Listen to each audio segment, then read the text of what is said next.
Fabiola, Hey Leo, how are you doing today? I am so excited. Yeah, I'm excited too. Well, we had we did that last episode about Sep- Dr. Judy Wood and her book, and you Our know, September 11 episode. yeah, did it on September 11th, and what we found out was that the internet actually works because Fabiola said, I Dr. did a Judy. call out for Dr. Judy Yeah, and she found us.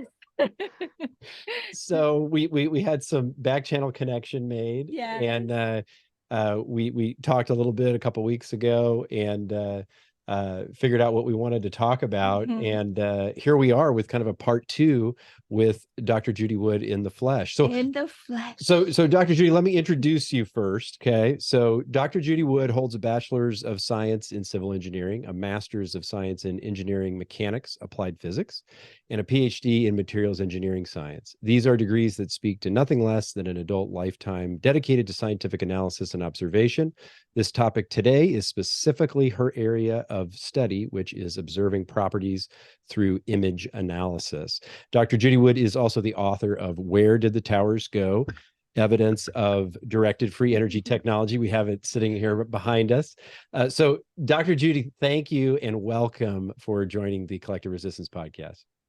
You're very welcome. I feel honored. And I were talking in the episode that we did. We were like, we haven't come across a whole lot of content. I think you've done maybe an interview here and there, but it seemed like 2012, 2013, that was kind of where we didn't see all that much after that. Maybe there is stuff out there, or it's been taken down, but we're so glad I to. mean, we heard stories. Yeah. It's plenty of stories that going. The stories that I'm dead and all sorts of things like that. The stories that you did your work and you spoke your truth and you moved on. Well, it's not a whole lot more. I mean, people say when they wanted me to write another book about what this, it would detract from this book. This book covered it all. Really. It doesn't Nope, need like a second edition. nope, no, not even any revisions. Okay. It's I'm meticulous. You probably noticed Nice. that in the reading the book. Yeah. No. It's very well documented. That's what I was just telling a friend of mine. I was like, man, I just couldn't believe all the notes and everything. It was crazy. But just to refresh people's minds, back to when all this happened. I know you talk about it in the book. When you saw it all occur, something was off with you right from the get-go, right? Yeah, it was it was something fishy, especially watching the sweater unraveling, image on the Yeah. TV. And I was in the faculty conference room, and I looked and kind of pointed at the TV like, I mean, you guys aren't buying this. Is what's the deal here? And they looked at me like, what kind of a whack would we hire? And I'm like, I hadn't said anything, but I've just kind of, like. So yes, what really got to me was that the airplane shaped cutout, like Wile E. Coyote cartoons. Yeah, And, yeah. and like, it's got a 5-inch deep slot through steel columns. Airplane wingtips, they can't even carry fuel out there. They're so flimsy. Yeah. No, we've seen footage of, like, hitting birds and stuff, and they crumple and whatnot. So it's crazy to think that you could go into a building and retain your shape. And also, if you've ever looked out the window, from inside the airplane on the wing, it says "No step here." Right. So I mean, you see this, and obviously something's amiss for you. But I mean, what occurs that you are saying, I'm going to actually sink my Well, teeth it in was this? it was horrible. That it was the worst thing ever. That am I insane or is the rest of the world insane? Right. Mhm. And I'm open minded enough to consider that. How am I going to solve that? And the buildings went away way too fast. Mhm. And I'm thinking if you have, let's say the mile record is a 4-minute mile. It's actually a little under that, but okay, the buildings are a quarter mile tall. So it Mhm. should take like 1 minute to run that distance. Right. Mhm. So turn the building sideways and have a world-class runner running that distance. That's the speed at which the building came apart. Like, Yeah. Something's not right. That's just, that visualizing that, it's just like, that's way too fast. Mhm. And then I calculated out, this is the origin of the billiard ball chapter, that the timing issue. And I first said something to a colleague, and no, I thought it was bananas. And so another colleague I took to, this billiard ball example I was doing that said nothing about the towers. And he thought I was having a senior moment because this was like elementary stuff. And of course that's correct. And and okay, that told me the power of this billiard ball example. It's away from the flying bodies and horror scene, so you can just focus on innocent billiard balls.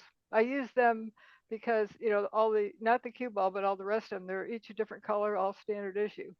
So the idea is, if you let's say the building is really damaged, and so you think it come down faster.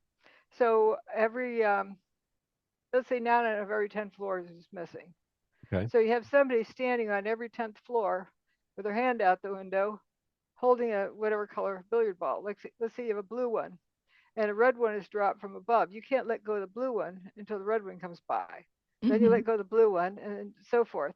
So the motion has to start anew each time one goes by, because if this building is progressively collapsing, smacking down all the way down, that motion's got to restart. If the floor is already moving before the upper one gets there, it's not going to go splat. Mhm. You need resistance in order for the upper floors to hit it and go splat. So it can otherwise be like a shock absorber. Yeah, Mhm. and that was really one of the things that really got my attention, because I think I mentioned to you, I have a friend that was actually mentored by somebody who was involved in the construction of the towers. And I remember when I first met him, we brought up this topic because I was like, oh man, okay, well, tell me about the free fall speed, because buildings can't fall at that speed, right, unless you remove the resistance out from under. And although we didn't get into it that day, he's like, oh no, that's not true. And I'm like, and I'm not an engineer. He's an engineer, so I can't really get into the mechanics. But I mean, just me, just knowing, you can push your hand down a lot faster when there's nothing below it versus if you've got to push through something. But he's like saying, no, that's not true. So I mean, did physics change? Or Oh, or what? oh, on that day when I was going through these calculations, I thought, well, maybe I memorized the coefficient of gravity wrong. And so I looked up in a physics book I had in my office, and no, that's the right number. But maybe that was a typo. And let me check another one. I went through 4 or 5, but I mean, that's how desperate I was to figure out, am I insane or is the rest of the world insane? Right. So yeah, it was pretty strange. But people were very sucked into it. And around 2005 or 2006, I talked to, I won't say who it was, another faculty member in my department. And I knew they wouldn't go to my website, so I printed out the billiard ball thing. And this is a person who teaches dynamics. And so they're going through the pages like they're checking a student's homework. Oh yeah, okay, okay. They followed it down until they realized they painted themselves in a corner they couldn't get out of, and they just blew up in anger. Yeah, Realizing that what I had said was correct, and that and it was just they couldn't handle it. Mhm. And there's a couple other faculty members on other occasions I'd gone to see, and they couldn't handle it. They just emotionally. well, So how did he feel for you with that reaction? where do you take a I reaction like that? I realized they couldn't handle it. And there's Yeah. another one. Just a minute. That I was there, in the evening grading papers, and went out for a walk around the building, and uh, went out. Somebody else was in their office and talked with them and brought it up, and they thought it was nuts or whatever. Went back to my office. Then they came back and started arguing with me. We argued for a bit until all through the night, and I had to throw them out of my office because I needed to grade those papers. And I later saw this person, at, you know, who said they couldn't get sleep for 2 days after Really? that. Wow. And like it was clear I was not to bring that topic up again. Wow. They just were, you know, really distraught over it. Mhm. So Well, I think there's a lot, you know, they obviously know better, but don't want to know it. And the Mhm. people who don't know engineering, they can easily write it off under some other way. right. But it's difficult for people to handle. Actually, my dentist at the time when I was writing the book, I was talking about it, and he thought, well, no, that can't be. He was in the military reserves, and I said, well, you ever look out the window of an airplane? Oh, of course I have. I've jumped X number of times out of planes. I said, you know, no step here. And he stopped, thought, and his face turned white. That was all it took. Different people have different things that turn them on.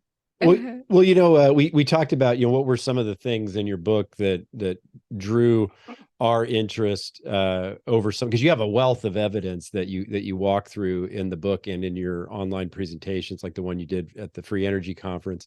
And you know, if we start at like the lack of rubble, you know, which you talk about, and that's an interesting one as well. And I know you go into it at length in the book, but and this would be a question, you know, just from a layman to an engineer. I mean, it's like there's a mathematical formula, right? If something is so tall and it falls down, then there should be about a certain level or certain height of rubble, right? And so when that Stuff doesn't, left.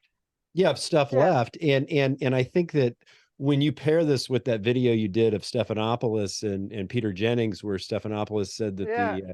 Yeah. the onlooker said, well, the reason why you don't have all this rubble is because it fell down so hard that it pulverized, but because then And it evaporated. it evaporated, and when you pair that with the fact that, and correct me if I'm wrong, I mean, this was my understanding at least, that it didn't really appear that the subfloors beyond the ground level were really damaged. You know, so if if Right. things fell down so hard that they were pulverized, then wouldn't they have damaged those subfloors and the bathtub and all that? I mean, how can you have Right. both things? Right. And they actually, with the remains of Building 6, they called in a controlled demolition company to dismantle the rest of it. And they couldn't pull it. They couldn't put bombs in it because that would damage the bathtub wall.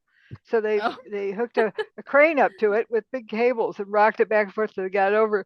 I've got this video of it, and the guy says, "Get ready." He's got a southern accent. "Get ready to pull Building 6."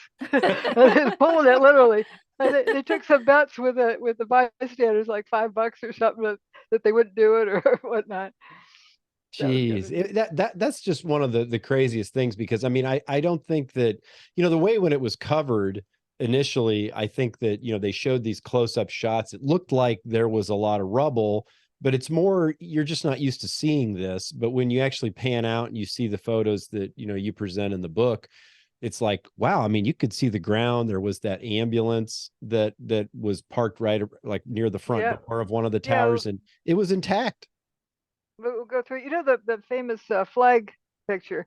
I cover that in my book. You know, they made stamps out of it and whatnot. That was photographed. They were on top of a emergency vehicle, but they used a telephoto lens that, you know, made something in the back look like a whole huge pile of stuff behind it. There's just Yeah. nothing there. Yeah. And then the other couple pieces that I mentioned to you that we've had a lot of interest in was the internal core structure, you know, appearing, because that's something you don't see a lot The in the footage spire. that they revisit, you know, because it peels back like a banana, right? You've got this core structure Yep. still there, and then it just disappears, right? It just evaporates. And so it always is interesting to me what clips get played versus what doesn't, because that's the omission, right? That is like pointing to, well, if it was what you say, then why don't they just show those clips along with all the others? But you never see those, you know. And then lastly was the toasted cars, and I Oh mentioned to you yeah. that we had the interest in those because of what we saw in Maui. And I wondered, you know, if there's been any developments over the years with the toasted cars at 9/11, because, you know, what would cause that type of you know destruction? And it's so spotty, it's so weird. I mean, I just can't figure, I just can't fathom what could have caused that, And so Field those are the things interference. that we were interested in. But sort of jumping to a conclusion, what I've got a whole lot of stuff Yeah. together, and the reason why I put so much stuff together is that like trolls and opposition, they like to pick at different things. But if you Right. have a whole bunch of views of the same thing, it makes it impossible. Like you're talking about the spire one. Yeah. Oh, they'd argue on and on that was just dust shaken off of the thing as Yeah. it Yeah. fell over. All right, if you say it fell over front to back, well, where is it? Let's go look from the side.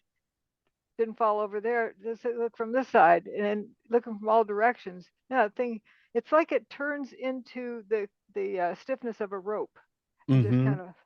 kind of goes down. Mhm. But as for also uh, in the first few slides are to help people see what sucks them into the wrong thing. And I think that's going to be more and more important in our civilization, Yeah. to not get sucked into psyops. How do Definitely. you know what you know? Okay. So do you want to share screen now, or Yeah, you yeah, want we to can do dive in a that. little bit? Yeah, it's a lot. So let's see. I need to do share screens, and then that's the one. Does it tell me, is there a thing where to share? I don't see that here. I guess that Oh, was which one? earlier. That window that tells you which one to No, share? the one that says that you. I guess it's before I joined the meeting to use computer sound. Oh Oh, yeah, it's yeah, on the yeah, Yeah. bottom. yeah. Yeah, there you go. There you So go. let's see. There's the one. So people that feel safe going with the herd. Well, that Yep. makes sense Yeah. because you know, survival of the fittest. Yeah. They usually don't think for themselves. Mm-hmm. And whoops, there you go. Yeah, which one knows where they're going or why they're going there? It's like a bunch of deer. The same thing happens. They Yes. take Mm-hmm. off. And Neil Kramer, who studied, I've never met him, studied some bunch of my talks, was on another radio show and So yes, made she this has comment. the letters after her name. She has spent the time in the academic edifice. Of course, she has. She's been soaked in that, and yeah, that woman is absolutely independent. You can see it. Everything she does, the way she looks, the way she sits, the way she talks, the way she, her mannerisms, everything. She's just a completely fiercely autonomous force. She's a nightmare for the control system. That woman. Yep. I'd have And that on a t-shirt. oh, okay.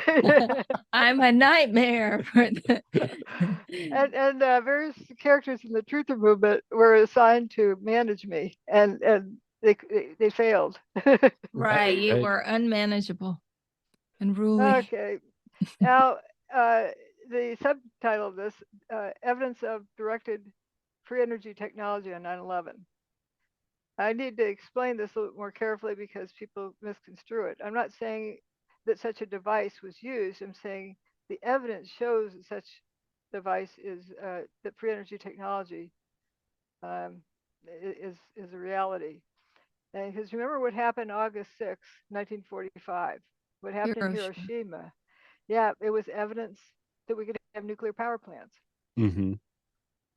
No, nuclear power plants didn't destroy Hiroshima, but that was a demonstration of the technology. Right. Mhm. It could be used for some good. What does it take to be an expert? An opinion and an internet connection. right. We've got that. Yep. Like, how does somebody know what they know? And so this little guy here, he thinks he's an expert. It looks like Yes. Kool-Aid. Yes. He knows antifreeze. It's poisonous.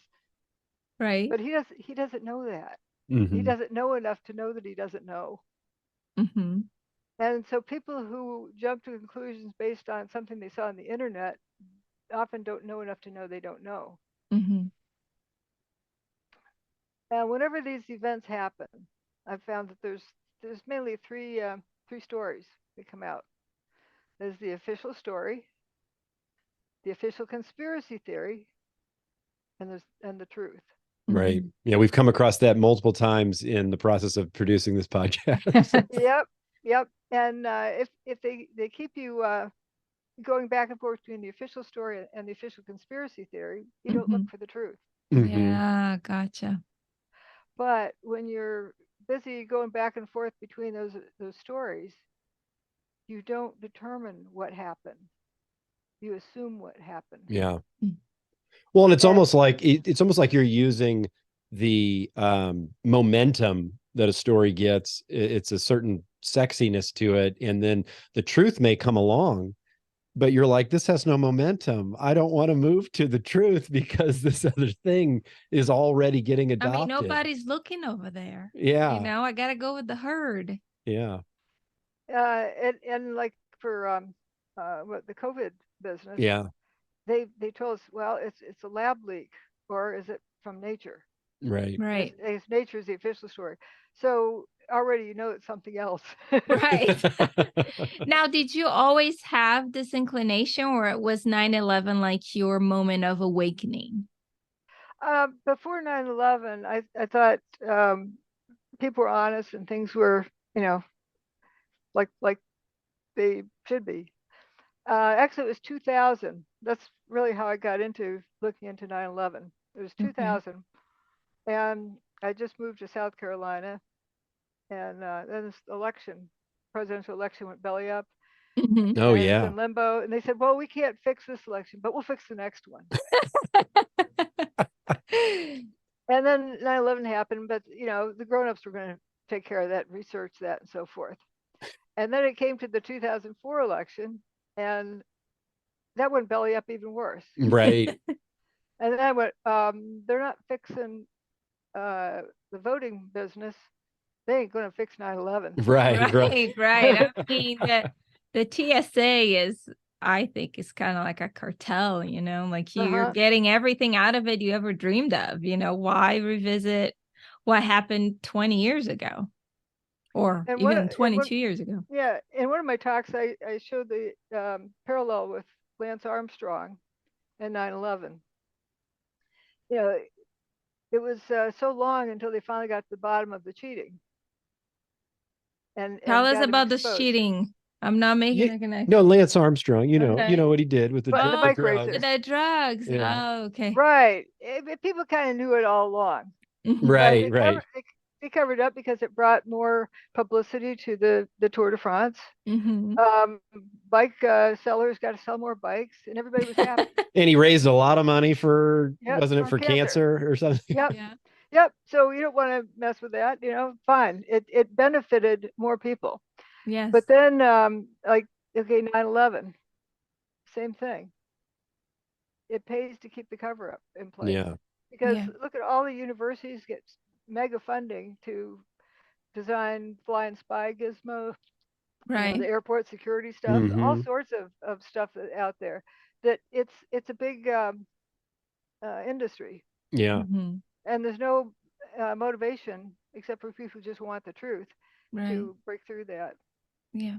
But so I was kind of naive before then. I mind my own business. I did my own research, and I thought everybody. Well, there's some people that weren't so honest, but in my research world, everybody knew who they were. Yeah.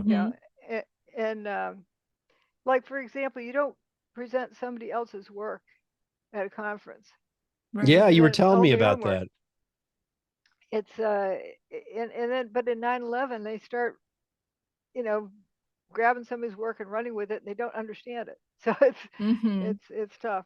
So anyway, that's how I got into it. But what I've seen since then, and Andrew Johnson is really the cover-up expert. He's written 2 books on it. We should put links. Oh yeah, we could do that. Yeah, we can do that. One's Finding the Truth, the other one's Holding the Truth, and they're free to download. They're but he was seeing what was going on with me, what was happening to me, and that kind of got him interested. He started looking at more and goes, oh my gosh. And he's a computer programmer, and he's used to seeing patterns. So that was good. Yeah. So the truth is what we need to focus on. Definitely. And that starts with determining what happened. Okay, the answer is 27. Okay. Viola, you don't think that's right or wrong? What's the question exactly? Yeah, That's what I was yeah. asking myself. But often people will jump to something else, and here's a similar thing. The answer is airplanes did it, thermite did it, bombs did it, mini nukes did it, super duper mini micro nano nukes did it. I don't Yeah. know, so I'll say everything did it. There's some people go, I call that the kitchen sink. But Right. what is it? Right. They haven't solved the problem yet. Yeah, we haven't Yeah. defined it. Yeah. And if you haven't solved the problem, you end up assuming the problem. Yeah. So you have to start with what happened, and only then do you determine how it happened, who did it, and why they did it. But you Mhm. have to determine what it was that happened. Okay. And that was the focus of the book. Yep, what happened. And then if you really do a good job with that, it answers itself. Yeah. Okay. Yeah. And so yeah, if you just argue about how it happened, who did it, why they did it, like they do in the truth movement, you're Mhm. assuming what the problem is. Yeah. You're not determining what the problem is. Mm. Yeah. And that's probably one of the biggest lessons, is not to jump to. Yeah, it takes discipline, but not to jump to the who did it business, Yeah. or how Well, they there's did it. got to be someone to blame. Yeah, like with the Maui thing, people are Yeah. jumping to how it happened, but what was it? Yeah. Right. And you can guess what it was. Well, we know that the mismanagement of it. But here's this guy, it looks like controlled demolition. So therefore, is that proof? Right. No. Yeah. And you can't take a theory to court. Right. True. Just evidence. Yeah. Yep. They remember the old Perry Mason things where here's the gun. We had powder in the guy's hand, and we shot the gun, and then a bullet from that gun went into the body. All of those things, you have to have that connection, otherwise you have reasonable doubt. Right. Yeah. Well, here's another reason. If you started with a theory, what would you do with this information, this picture? Must be an explosion. Right. Yeah. You wouldn't see this evidence that the building's turning to dust. Mm-hmm. And same with this one. Or, what's coming out of this building on the left? Let's see. There it goes. Over here. And it's dark on the top and white down here. But why Yeah. is there so much stuff coming out of the building? That's a lot of material. Mm-hmm. And fires don't burn from ground to roof, on one side of the building. Mm-hmm. Okay. They tend to, they consume all the fuel in one place, and they move to someplace else and consume the fuel there. They don't do the whole building all at once. Okay.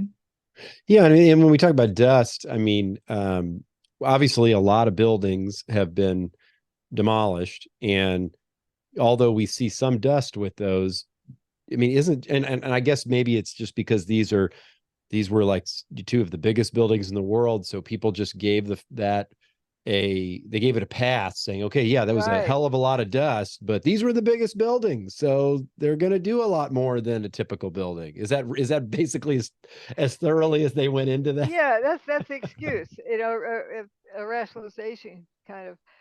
This is let's see, it's a 40-story building over here. That's Bankers Trust. Okay. Mm-hmm. And then you don't see much of the building being demolished below that. Mm-hmm. It's just, what's going on here? Does that look like a collapse? Just to a you? puff cloud. Yeah. Does not look like a snowball. collapse. I mean, again, for people that don't see that every day, except like in movies, right? You see that stuff. You just go with whatever people are saying that happened. Yeah. Yeah. I remember on 9/11 when they were just telling us, that the audience, that it was a collapse. I remember thinking, okay, what do I expect for a collapse? And I'm thinking to myself, like an avalanche. Right. How that gets going, this part slides, it hits that part, it gets something else going, it hits something else, and then pretty soon more and more is going. Mm-hmm. That's what I would expect with the collapse. Yeah. 1, 2, 3, and it all comes down. Okay. I like to say this a lot. Empirical evidence of the truth that theory must mimic. You don't need theories to observe. It's not a theory. It's not speculation. It's not a hypothesis. Evidence is the truth. Mm-hmm. I say empirical evidence is the artifact that the truth left behind. Okay.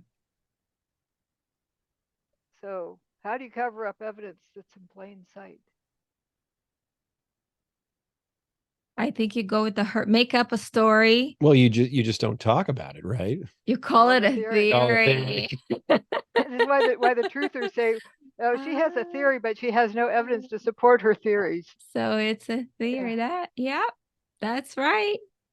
It covers it up, keeps people from taking it seriously. It inserts doubt where there is none. That's why I say, no, note that you can't take theory to court without expecting to be fined for wasting the court's time. Yeah. So now you already knew that before then? Before going to court, because you went to court, right? Right, but in my lab, I had a big poster on the wall, a big, poster board that said, "In God we trust, all others must bring evidence." That's awesome. The experimentalist always measuring evidence. It's very much into proving it. That makes sense. Okay. Okay. We're gonna talk about the scientific method, which it's extinct these days. Let's see, I can't quite see it. I don't know if you can read it. Yeah, the scientific method, as it came into being during the Enlightenment period, is a method of thought known as empiricism, or as the empirical method. Under the terms of empiricism, all conclusions are, must, and can be drawn from observable evidence and from observable evidence only. Evidence must precede any and every conclusion to be drawn from it. All right. I love it. Then, if sound logic governs in the relationship between evidence and the conclusion drawn from it, that conclusion will be irrefutable. Dr. Eric Larson. Now, Eric, he wrote the foreword on your book, right? Yes. Yeah. Brilliant. And that's why it's important to look at the evidence, see what the evidence tells you. Mm-hmm. You don't tell the evidence what it's supposed to tell you. Mm-hmm. Yeah, how much energy was required? I get that. I used to get that one a lot. Where are your calculations? Show me your calculations. Calculations for what? And what the operator have for breakfast? You need more. That's what the people arguing against my work often say. So this shows it. Topeka, Kansas, June 8th, 1968. Our family happened to drive through Topeka the next morning on our way to visit my grandmother on the West Coast. Wow. And I saw that, man, it's just, I think it was a dorm, but I thought it was an apartment building sliced in half. And I never forget it. A bed made with a bedspread on it, and it had a magazine on it. Pages weren't flipped around. And I think some textbooks on the dresser, clothes hanging in the closet that weren't disturbed. Wow. It's like the building was just sliced in half. And when I saw building 4, that's just exactly what it looked like. Okay. Remind me of it. But first for Topeka, Kansas, it took 26 minutes. It destroyed things in 22-mile long stretch. And it was the biggest damage of any natural event in American history at that time. Humdinger of an event, a F5 tornado. Wow. So how much energy was required to do this? Where are your calculations? Like a lot. That was empirical evidence. Yeah, where's the energy source located? But you see the damage. Something did this, so it had enough energy to do it. Yes, exactly. That is perfectly said. That's a great question, because I mentioned my friend that is an engineer. I tried to get him. I said, "Can you?" Because he actually bought your book. At my, I told him about it, how I really liked it, and I think he bought it last year. And I didn't know he bought it, and he was telling me on the phone that he bought it. And he goes, I read most of it. He goes, I thought there was a lot of compelling stuff. He goes, but I'll be honest with you, Leo. He goes, he didn't give me an explanation because he's traveling right now. I wanted him to, but he said the word rigor. He goes, we use a lot of rigor in engineering, and I just didn't find that it had the rigor. What does that mean? What is rigor in engineering? It means I can't handle the the evidence. Yeah. I was hoping you'd say something like that. Yeah, yeah. Because he listens to this podcast. Well, it's whatever they're saying about my work. Look at this. What's in this picture? All that devastation. Mm-hmm. Well, was there enough energy? Yeah, because it happened. Because it did. Yeah. And that's the same thing with what I'm saying. What it happened to the World Trade Center, and obviously it was enough energy because it happened. Right. Yep. Yeah, plane it didn't hit this building, but it has this big bite out of it. Like, where's this stuff? Yeah. Yeah. Down here. And these wheat checks. Actually, I wasn't the inventor of that term. It was by Chip East and Bill Biggert. Bill Biggert took this picture. It was his last picture. This was right after Tower 2 was destroyed, just before Tower 1. He died with Tower 1. Oh, wow. And his friend Chip East talks about this. Yeah, the photographers were calling those wheat checks. Well, I mean, like them. This picture is really, it's one of those pictures where if you're just glancing at it, you're not drawn to what you should be. And when you show the wheat checks, it's a great example, right? Because those are not wheat checks that fell from higher up. Those are the ones at the base, but yet where's all the stuff around it? No, these came from the building. This is building 3. On the other side of it is 2, and 2 it launched those wheat checks, and they stabbed into the ground there. Oh, okay. Oh, over there. Gotcha. But when I first came upon this picture, I said, there's something special about this. I didn't want to, I don't force the picture to tell me something. So I set it aside until I knew what it was saying. And I realized why it was so special. Bill Biggert was kind of communicating to me through it. Because there's something different. It turns out he's a photojournalist. All of his other photos he's ever taken, like his whole life, were about people. Okay. No people in this picture. Right, right. He saw what was how weird it was. Yeah. All right, lack of debris. Yep, they didn't burn up, nor did they slam to the ground. They mostly turned to dust in midair. Yeah, because I mean, even if you agree with the premise that all the concrete that was in the building did pulverize, there's still a whole hell of a lot of steel, and other stuff in that building, plumbing and everything else. And oh, where's the toilets? Yeah. There's no toilets found. Not a single one. Well, but they did find the passports of the hijackers. Oh, right. They're trying to see how much they could push on idiots. A common myth. It was quickly whisked away to China. They're encouraging you to assume that to explain why there's no material there. Encourage the assumptions. That's right. Yeah, remember they showed a lot of dump trucks, but what were they? Bringing dirt in. Yeah. Dirt out. Sending dirt to China. But you know how magicians, do their magic. Right, they distract. They get you to make an assumption, the wrong assumption. And your attention's focused elsewhere, and then And you make an assumption. They lead you to assuming that the ball is in the right hand when their right hand's empty. Mm-hmm. Right. Or it would, so that you believe it. Okay. But was it shifted less than an hour? It was gone. It was teleported. Or less than 24 hours. And I was wondering where all the debris was. And then when I heard that live, the Peter Jennings and George Stephanopoulos thing, I oh wow, good, somebody's noticing this. But that was the last time I heard anybody talk about lack of evidence. Yeah. Jay Jones looked up what was that? He saw the blue sky, and that was the last time they talked about that.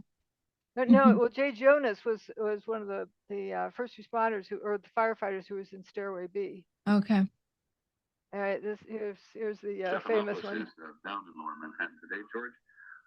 Notice they don't show the site. Right. The toasted cars are over in here. That's the all toasted cars. Mm-hmm.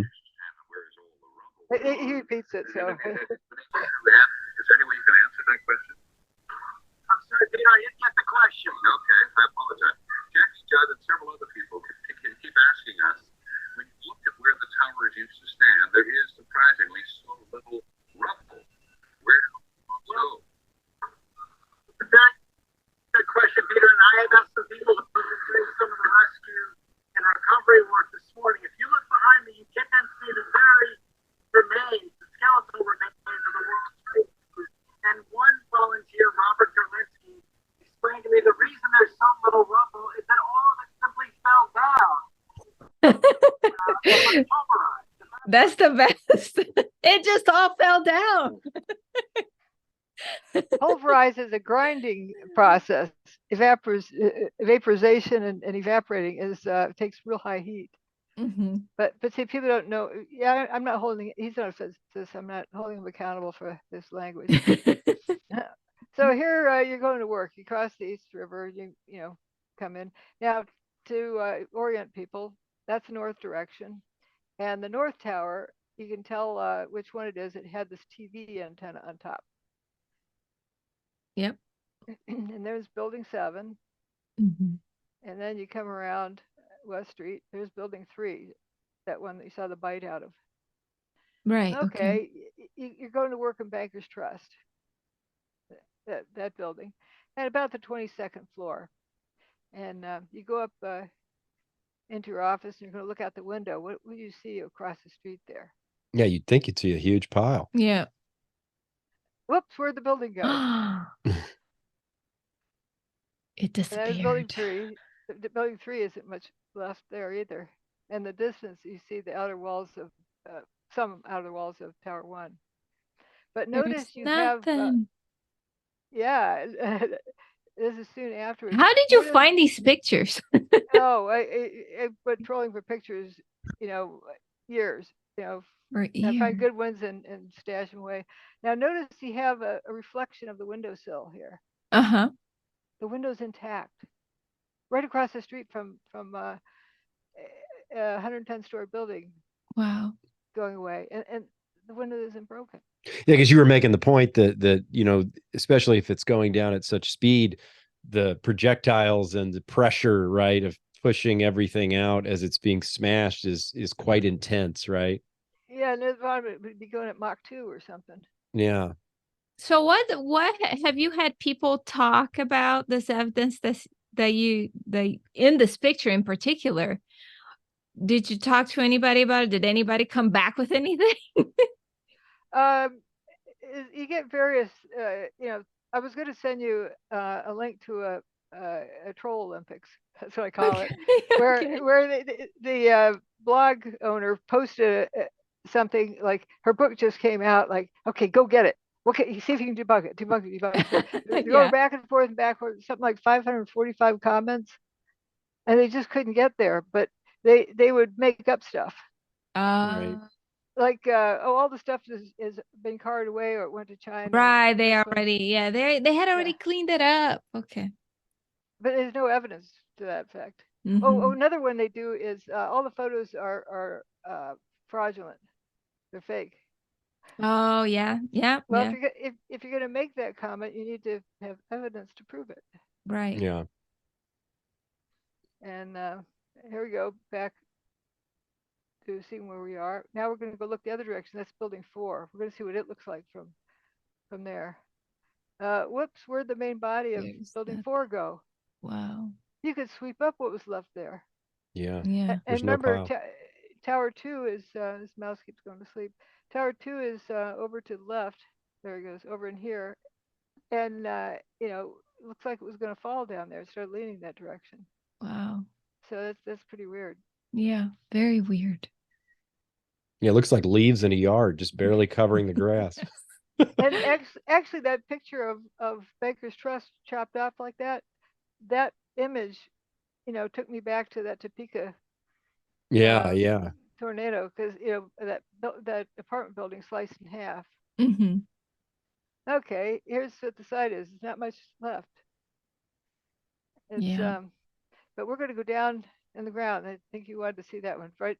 Yeah, Front yeah, of, the ambulance and whatnot. Yep. But also notice you don't have trash on the top of the adjacent buildings. Not even Yeah. Yeah. They are clean as a whistle. There's the ambulance. Yeah, yeah. Yeah, right there. It's still standing upright. No real discernible dents on the roof. Didn't get clobbered. And this stuff down here is aluminum cladding. The building was steel beams with covered with aluminum. And it's that was Stairway B. That's where 14 people survived in Stairway B. They're around the 3rd, 4th, and 5th floors. Jay Jonas was one of them. They said he looked up and saw blue sky. Yeah, yeah. I mean, you can That's see right that. where he was. You can see that It was a miracle of God. that ambulance, and you can see that really the debris is barely, it's not even taller than the ambulance. Yeah. Oh, they're at ground level because the ambulance is parked at ground level. Yeah. Yeah. Wow. And where's the stuff? There's another picture. That's 3 in the foreground. Okay. And there's Stairway B, that little bubble over there. Mm-hmm. And WTC 1 is there, and 2 is over here. But notice it was straight columns. They told us because of the heat, it buckled. Mm-hmm. Buckling is bent. It's not straight. Right. Right. Like soldiers. Yeah. That was not buckled. And you might also notice that these mega cranes were on wooden platforms to spread out their load. Mm-hmm. Over on Liberty Street, they quickly realized that they were damaging the bathtub wall. They were moving it. And Oh my God. So it's very, it's very sensitive. Yeah. There's a picture in the book with the earth cracked open by there. But they came up with some rules that the mega cranes could only be so many feet, had to be at least a minimum of X number of feet apart from each other. Wow. But the buildings didn't damage anything. It fell down so hard that it Right. pulverized, but yeah, okay. Didn't damage the bathtub. Here's what Jay Jonas said. Mine's covered up a little bit. I don't know if you want to read it or. It says, I looked and said, guys, there used to be 106 floors above us, and now I'm seeing sunshine. There's nothing above us. That big building doesn't exist. These are the biggest office buildings in the world, and I didn't see one desk or one chair or one phone. Nothing. Jay Jonas, firefighter. That's nuts. That's that little bump right there. Why I say 14 plus 2? There were 13 firefighters plus a civilian, Josephine, and she saved their life. Yeah. Wow. She was a heavy woman and then had trouble, her legs hurt or something coming down the stairs, but they weren't going to abandon her. They stayed with them. They got down around the 4th or 5th floor, and it was just too hard. They knew their time was limited. They had to get out of there quickly, but they weren't going to leave her, even though she was insisting on it. So Jay Jonas went looking for a chair to put her in. They thought they'd carry her down in a chair. And he couldn't find a chair, and he said, the heck with that, we got to get out of here. And he got back to the stairwell just when the building went. Wow. So if they had actually gotten down to ground, they wouldn't have made it. So Wow. it saved them. Wow. The plus 2 are people who were like on the 22nd floor. Okay. Pascal Bazzelli was one of them, and they call him the surfer. He rode the wave down the dust cloud. The building around him didn't survive, but he did. Wow. I didn't used to mention his name because I didn't know if he wanted to, but he's been on interviews. And okay. So otherwise, because trolls would mess people up. Yeah. And there's also, I'll do that one. Over there, there's 14 people that survived in that little shoebox of building 3. The rest of the building's gone. Wow. That's crazy. And you see these various other things, voids in the building.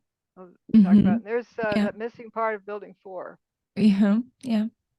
Yeah, because it's like you've got these holes in the building, but you don't have anything at the bottom that made the hole. Right. Say debris fell. Well, where's the debris? Yes. Yeah, there's a pile driver. Where's the pile driver? Yes. self-destructed. This was the tipping top of Tower 2 Uh-huh. that looked like it was going over on top of Building 4. Yeah. But then it just shrunk up. Yeah, this was another one. It's like, okay, this thing's falling a direction, and once something's falling that size, a direction, it doesn't stop, right? There's no way to make it stop. There's no physics force that would right itself and then make it go straight down. I think I told you about that faculty member that stayed up all night arguing. I Yeah. got to the point talking about that. I got up at my desk and said, now if I start leaning over, I'm going down. Don't worry about me because I'm going to go straight. Okay. Yeah. And there'll be no debris.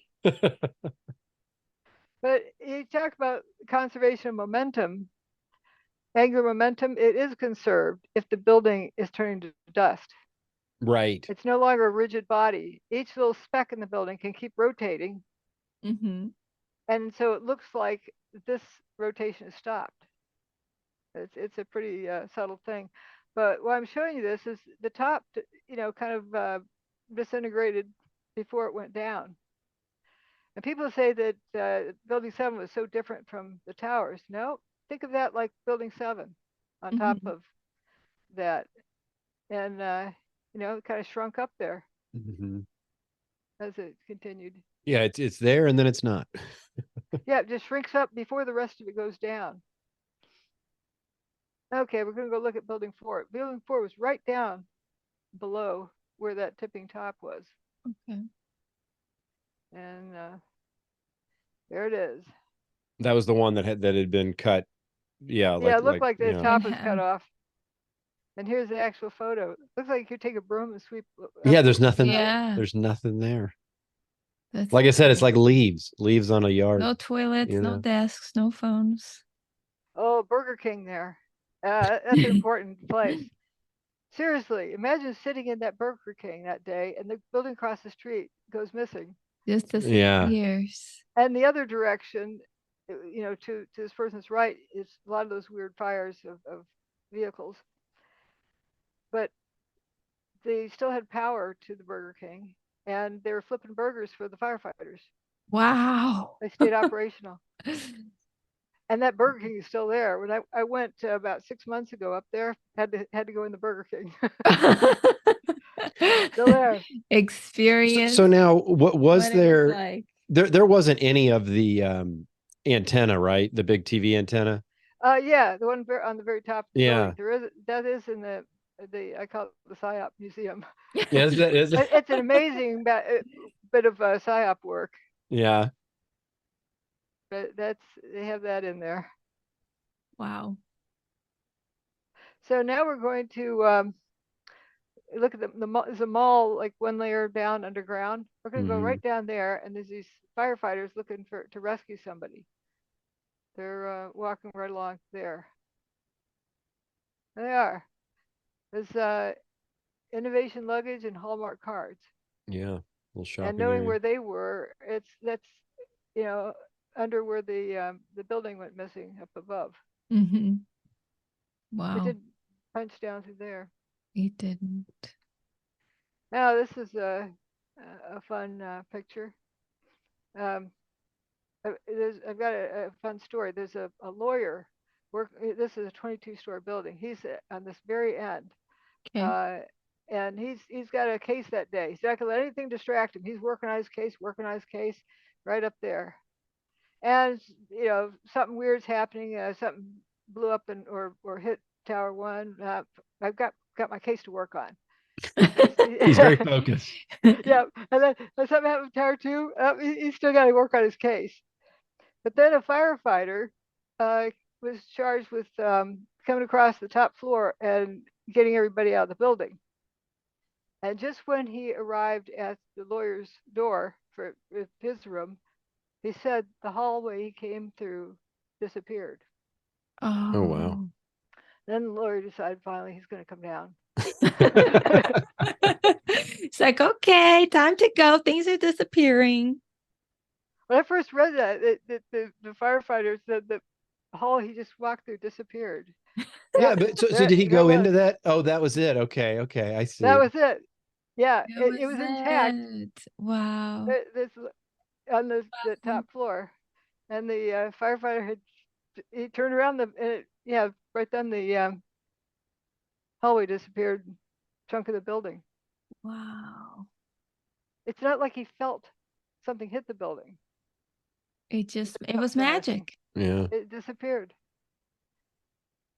And then he came down to that bottom part, and here's that bottom part. I call that the shoebox. And he got down there just in time. Yeah. He was on the second floor, which is, the top floor that's there. Wow. I keep making the crazy. point it wasn't hit by a plane, and kind of making fun of the truthers who've talked about building Yeah. 7 not being hit by a plane. But this building had some significant weird stuff going on. Voids. So, first of all, there's where the survivors were. Mm-hmm. And one of my favorite things is a hole in the street. Remember, for a while I was Yeah. hole in the street. Yeah, there's big holes in the street. They go down like 7 stories. Holy moly. There's one of them. Mm-hmm. Okay. You see down there, and then here's the other one. You see there's a puddle down there. Mm-hmm. What about this hot molten metal underground? It's water. It's not even steam.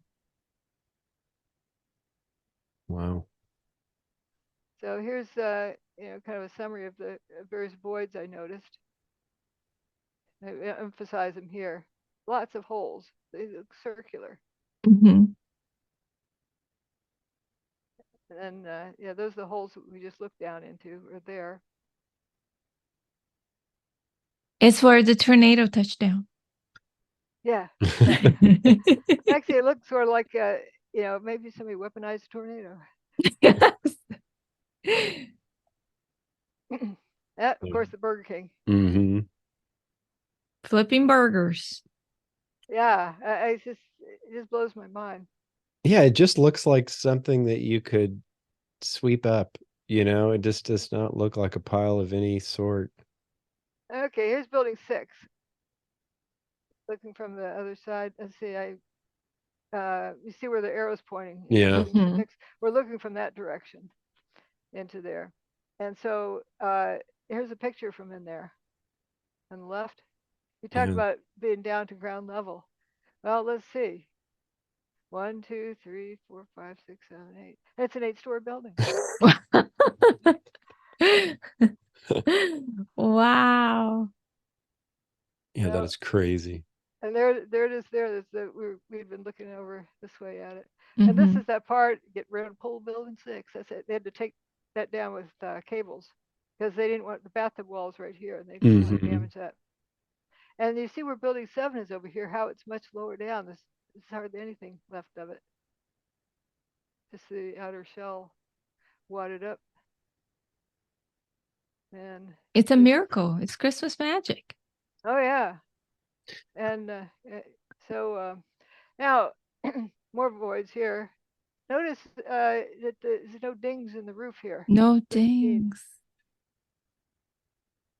And that's building 6, 8 stories.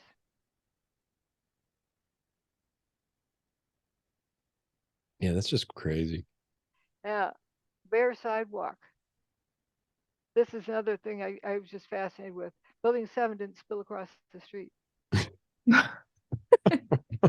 It's because China was very efficient. Okay, they just magically Look at that bare sidewalk. And when I go there to New York, I always, with somebody, I make them go over there and look at the wall. Pristine, the post office here. Pristine. Oh, no dings in the wall. It was a miracle. It was yeah, I was gonna say, did you ever go there after and kind of just assess from your own viewpoint? Oh, yeah, that's where I saw some dirt trucks in action. And when the dirt truck pulled out, the driver got out and somebody else got in the passenger side of the truck and scooted over to the driver's seat to drive it away. So the guy who drives it, who sees behind the wall what's going on in the debris field area, doesn't see where the dirt goes to. They swap drivers there. It comes out. Jeez. It was pretty strange. Now, Dr. Judy, we're at a little bit over an hour, and so one of the things I do want to make sure that we get to dive in is, because we didn't do it in that previous episode, so I just want to make sure is we wanted to talk about the request for correction and whatnot, and some of that stuff that was happening in the background with some of those the groups like the Truther movement and whatnot, and AE 9/11 Truth and whatnot. So I don't know how much more you've got, but I want to make sure that we can dive into that. Okay. Yeah, this is building 7. Yeah. You see, it did spill across the street. Now we're gonna go look at the ground level, right where that yellow arrow is. Okay. And here it is. And then it goes poof, and see, It doesn't even sidewalks go right over there. the street. Yeah. That is wild. You went poof. Yeah. Seismic impact. Yeah, it didn't happen. You see the big thud on the ground. Michael Ober says he didn't remember hearing the sound of anything. I don't remember the sound of the building hitting the ground. Somebody told me that it was measured on the Richter scale. I don't know how true that is. The building is hitting the ground that hard. How do I not remember the sound of it? Yep, it got the name. Oh, look at all the dust. Yeah, that doesn't make a sound. It's like snow. And that's much finer than it's incredibly fine. Wow. And there's a nice clean bathtub. You can see the parking garage is still intact. Intact. It was under 6. And where's your car parked? Oh, no, blue level, the red level. So that's the markings for it. Wow. Okay. There's 3 kinds of. It's also chemical energy, but as thermal energy vaporizes stuff, so you have to have really high temperature. Or pulverization is kinetic energy. Okay. Like a wrecking ball or a bomb or something like that. The directed energy does something different. Dustification. Toasted cars. They're toast. They're history. Okay, this is another thing that I have this sort of like anti-trolled. It's problems that the trolls have. That they like to say, oh, they're towed over there. Well, this EMT, Alan Cook, saw a car appear to go into spontaneous combustion. Wow. He searches for a reason. He says, well, maybe a fireball got loose from the World Trade Center, rolled down the hill, and hit the cars. But like you said, you're grasping at straws to try to make it make sense. Yep. You know what I mean? And that's what he's doing. He's like Stephanopoulos. Yeah. Yep. And then this EMT from the bridge said it was so hot you could feel the heat from the bridge. Wow. If it's really physical heat, the paper over here in between would have been burned up. Yeah. Right. Other things. No, it was something they were sensing that they interpreted as heat. Okay. Toasted bus. Yeah, look, there's nothing around that fell on it, right? You can see it's just wet soot or whatever the stuff was, the dustification, and this thing is totally incinerated. What could do that? There's no burn marks on it. Right. And a sea of unburned paper over here. Now, as you said, is directed. So could it affect a person, or I think it's directed is like instructed. Okay. It's not kinetic energy. It doesn't touch it. And okay. It's not thermal energy. It didn't get cooked. And it's not chemical energy. You didn't see somebody pour acid all over the bus. But this energy was instructed to do something differently than it normally does. And it starts appearing that it's a kind of field interference. Okay. That's why some it's patchy. Different places have different effects. Okay.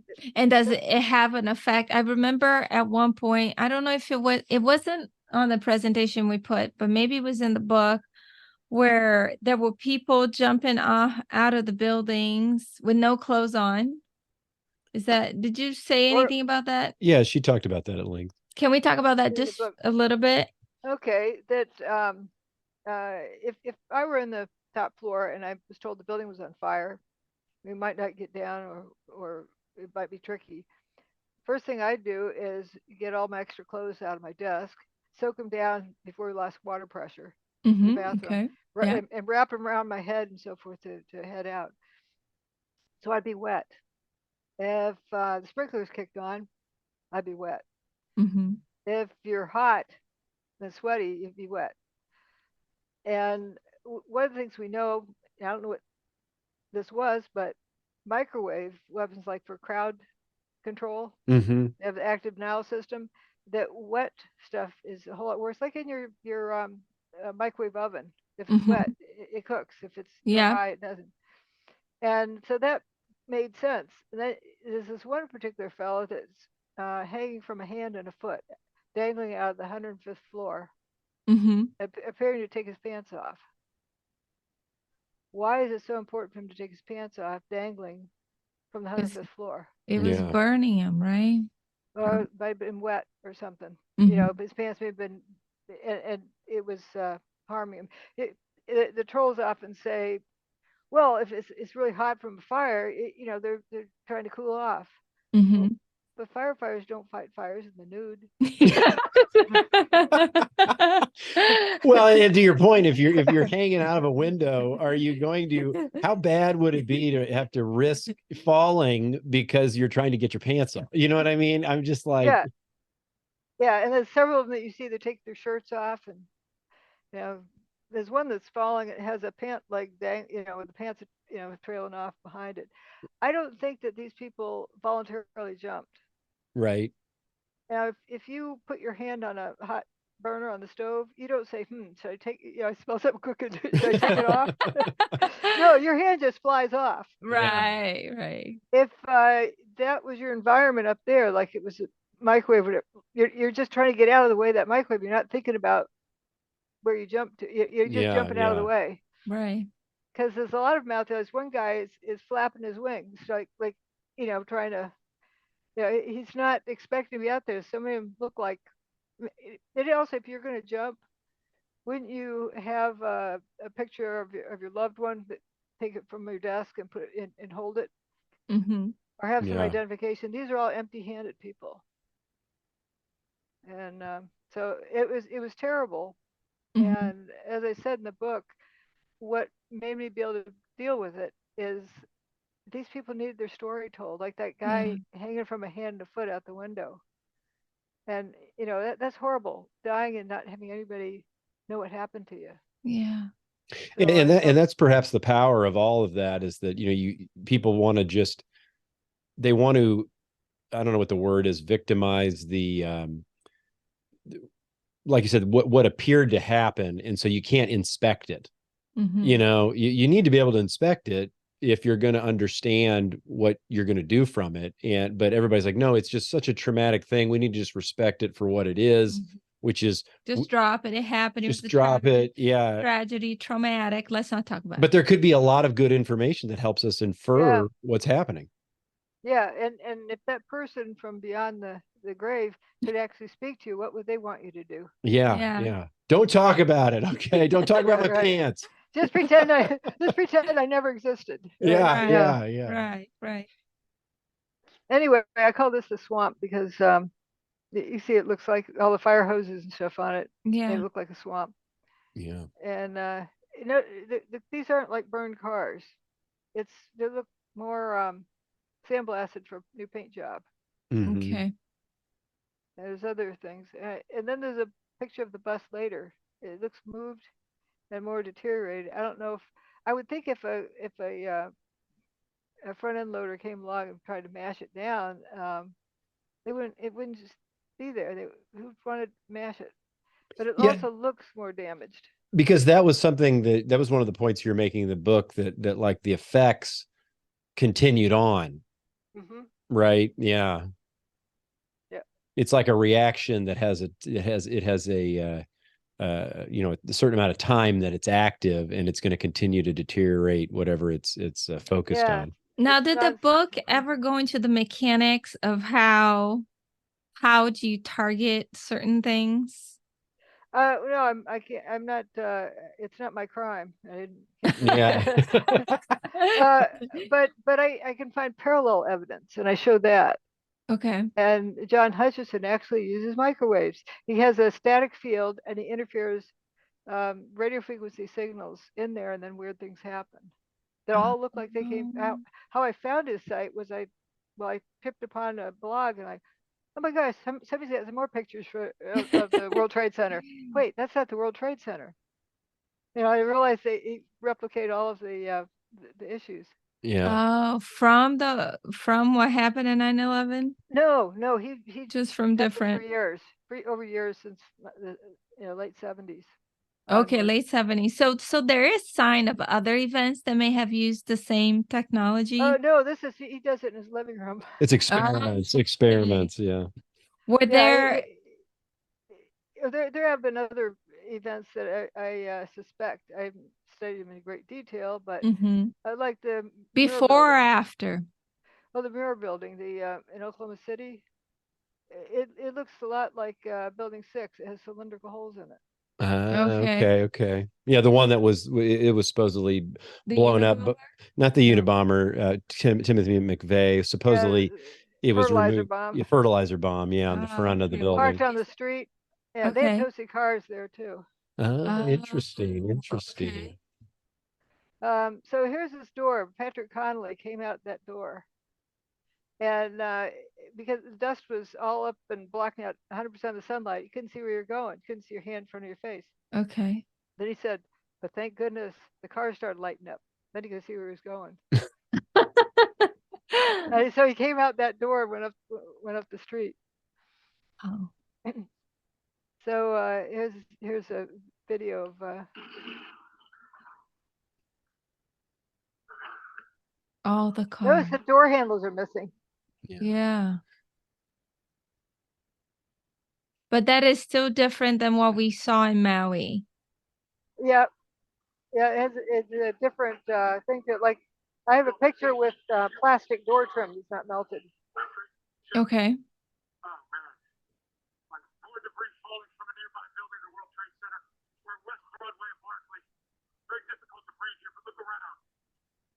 Because he's breathing in all that dust.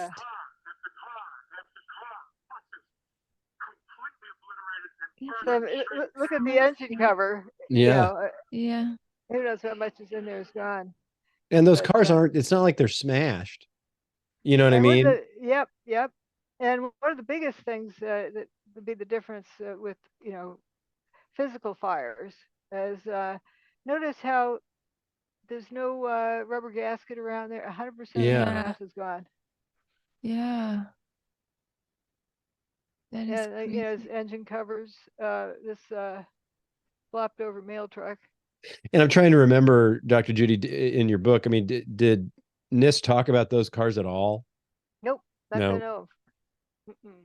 They didn't investigate the collapse. Okay, here we have a van being hauled away on 9/11 at 1:24 p.m. So there's evidence that some cars were moved during the day, but trolls like to say all the cars were towed. I like to tease and call it TOAD, towed cars. Okay, so, but here's the car park, and we know those weren't towed. As though towing the cars reverses their damage,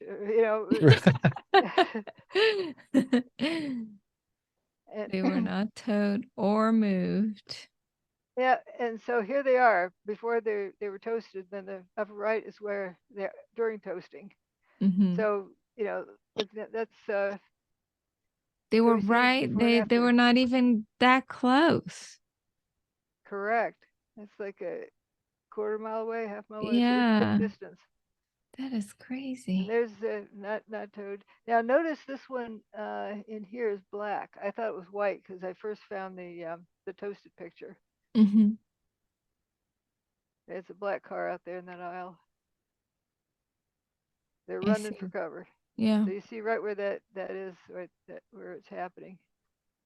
There it is, toasted. Wow. It just kept acting, right? It's like oxidizing it or melting and oxidizing. When John Hutchison is doing his experiments, when he shuts off the gizmo, Mm-hmm. sometimes he gets some apparent spontaneous combustion. It's not a real fire. Like he has a toy boat in a tub of water. You can tell the gizmo's on because the water's jumping around. Turns it Okay. off, and then the boat starts having, it looks like flame lighting up here and there on the boat, Okay. which Wow. is consistent with what Connolly said when he came out and couldn't see anything. Then the car started lighting up.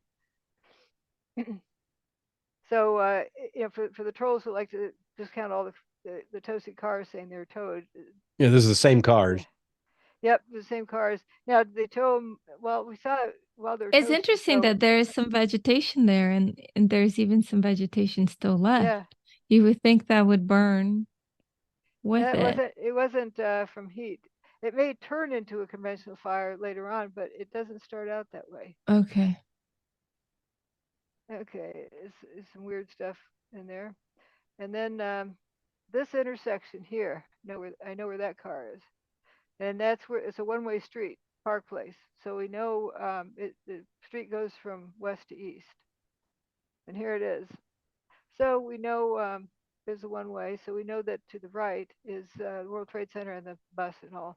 This car, this is right where Patrick Connolly made a turn. So he was there watching that car go. But look at all that paper. Yep, no paper. Paper's not on fire. And then this abrupt line. Yeah, that's quite weird. Different kind of paint. And this one, Yeah. I don't know where it was toasted, but it's mighty weird. The polycarbonate lights on top have a low melting temperature. If that car is rip roaring hot, from a fire inside, those lights would be melted. Yeah. I mean, the And whole thing should have been incinerated if the fire was in there. And that door, if you had it open while the inside was in flames, it would lap around the door. If the door is closed while it's in flames, why is it just the front door toasted? Yeah. I think it has to do with rubber gasket and insulation. And then the other side of that car, I call it wax spot because it looks like it has a new wax job for the showroom floor. And you got one spot of it there. Pretty bizarre. That is wild. That is pretty bizarre. And upside down cars. That's another weird thing. Levitation evidence. Yeah. Actually, a photographer who was interviewed afterwards, David Henshaw, talks about being carried, a block or so down. Oh, wow. And that is part of kind of like a tornado, right? You pick things up? Elevation, yep. Elevation.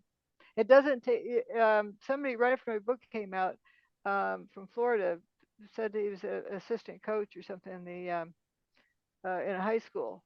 And a tornado came, they didn't get the warning quick enough, and he got picked up and carried someplace. Put down, he said you could breathe just fine. It wasn't a vacuum.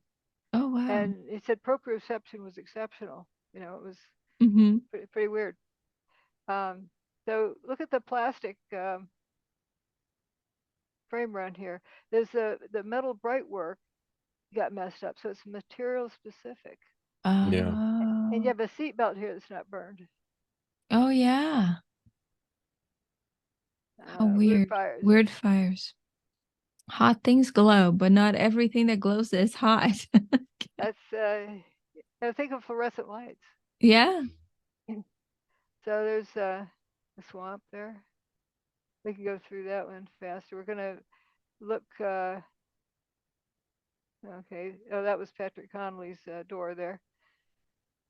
And see where he walked to. That was cool. All right. He comes out like at point A, and goes up to B, which is oh no, the street for the C, which is Park Place, and he turns there. That's right where that car was. Okay. Wow.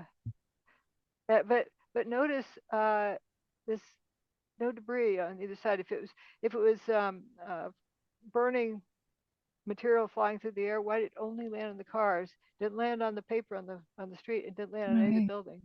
Right. So it doesn't make sense that, you know, the debris only falls down that canyon. Yeah. Only hits the cars. Yeah. But notice the signposts are grounded. They're potted in the ground. The signposts didn't have a problem. Right. Lots of paper. Yeah, look at that. Just paper Mhm. everywhere, and it's not burning. And the firefighters weren't too worried about fires. You know, the apparent fires. I got to make sure I don't mislabel it. You know, they come ho-hum, going for lunch break. Then they're going over to Burger King. That's it. Do-do-do. Oh yeah, they're just walking by. Yeah. And this is looking the other direction down there, but yeah, you see cars without the engine cover, Yeah. and it's just and a nice bushy green tree over on the left. But just on one side. You Well, see like they're burned on one side, it- but not the it- other. And that's something that started hitting me about interference, because that's the method I use in my lab to measure things. Okay. Is moire interferometry, where you're interfering two beams of coherent light, and you get walls of constructive and destructive interference. You get Okay. things, and you can also, you know, I don't know, I don't have the experience like what John Hutchison does with interfering different types of energy, but obviously that exists. And so it would make sense that you would have some good interference and some not so good interference. So you'd have patchiness around, where, you know, Okay. devastation happened in one car, not another. But not another. Or half of the car and not the other half. There's peeling effects there, and there's the peeling down here. That was John Hutchison sample at the bottom there.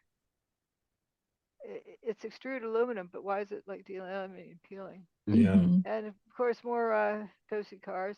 One of the things I like here is this this side fire on the apparent side fire on Uh-huh. the van. What's burning? Mm-hmm.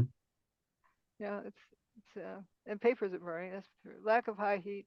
A lot of the truthers would show this and say that was proof that it was super hot.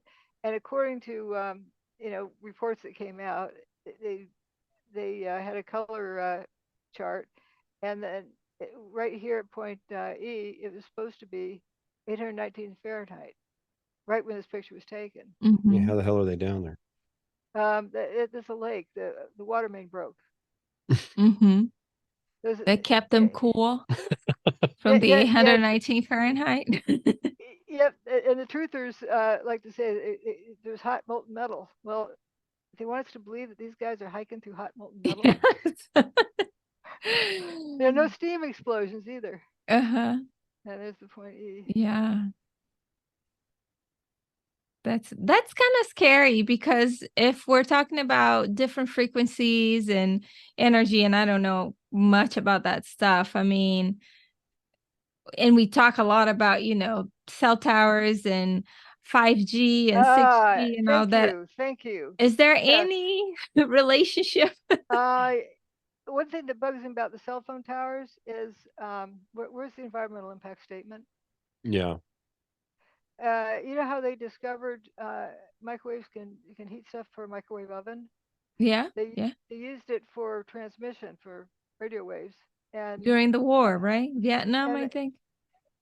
Started in the 40s, and It was cooking birds or something like that. no, somebody who was working at Percy Spencer is his name. Was working on a transmission tower, and he had a chocolate bar in his pocket, and he reached his pocket and it was a puddle, totally melted.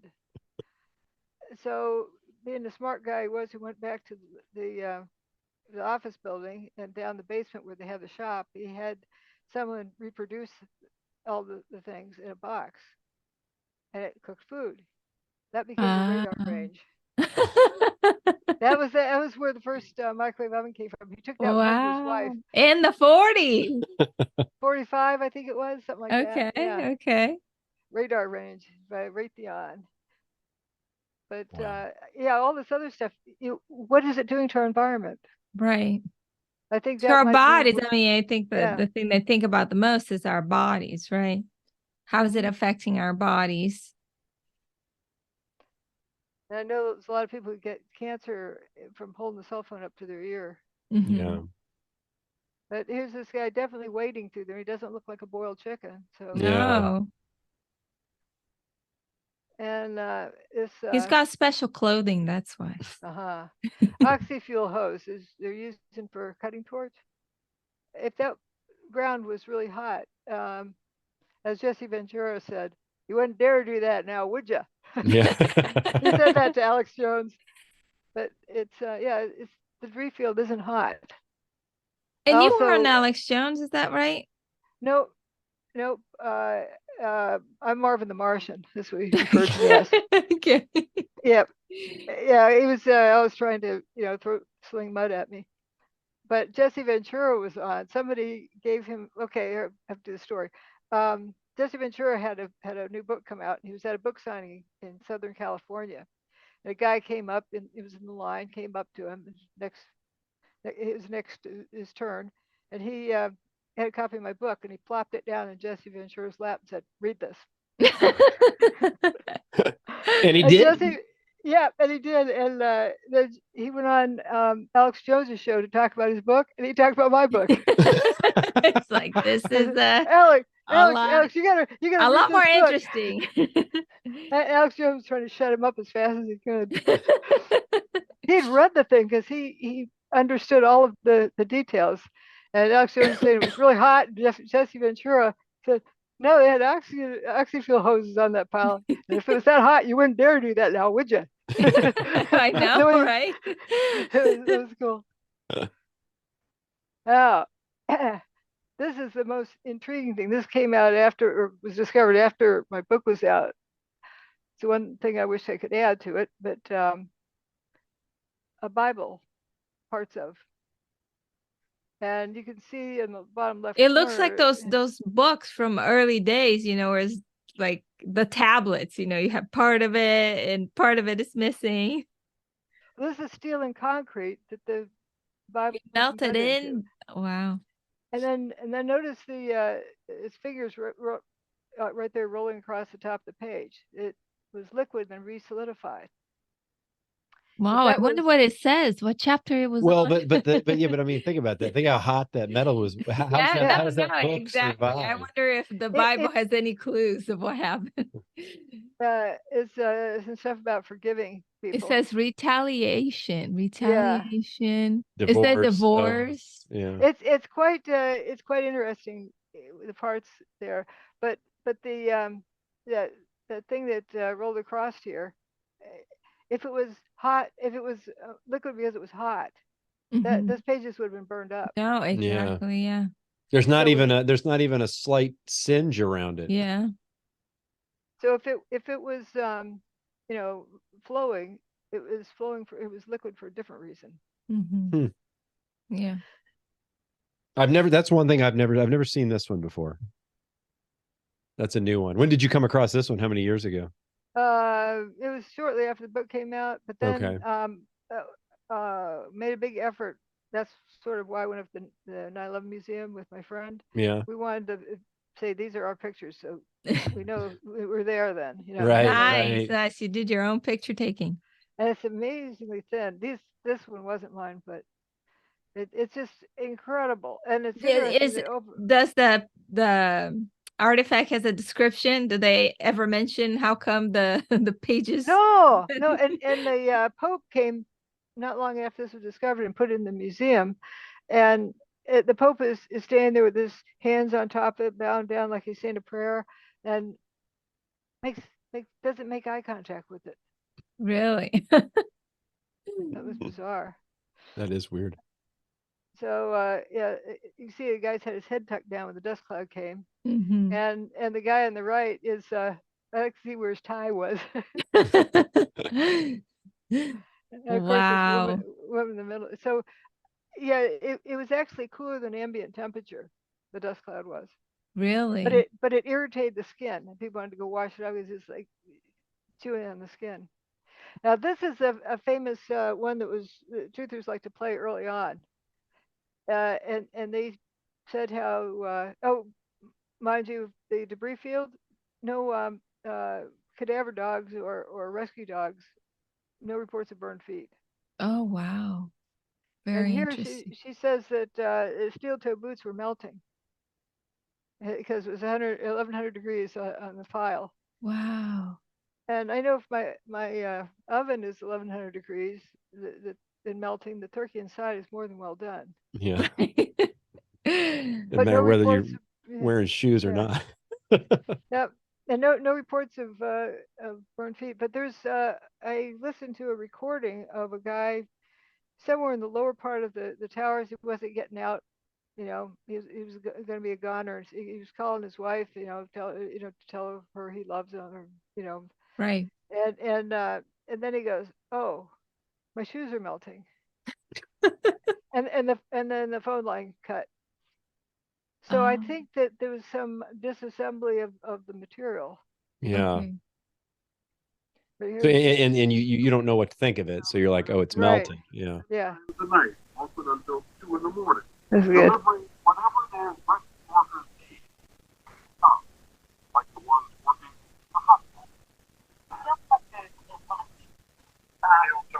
Steel-toed boots out on the rubble. It's still, I believe, 1100 degrees. The guy's boots just melt within a few hours, and they're burning their feet. It's one thing. This material is not. This mechanism is not self-quenching. It was ongoing. And this is Rudy Giuliani. This was good. He said it's 2,000 degrees. This is like They George were standing Stephanopoulos. over, yeah. 1100 wasn't And enough.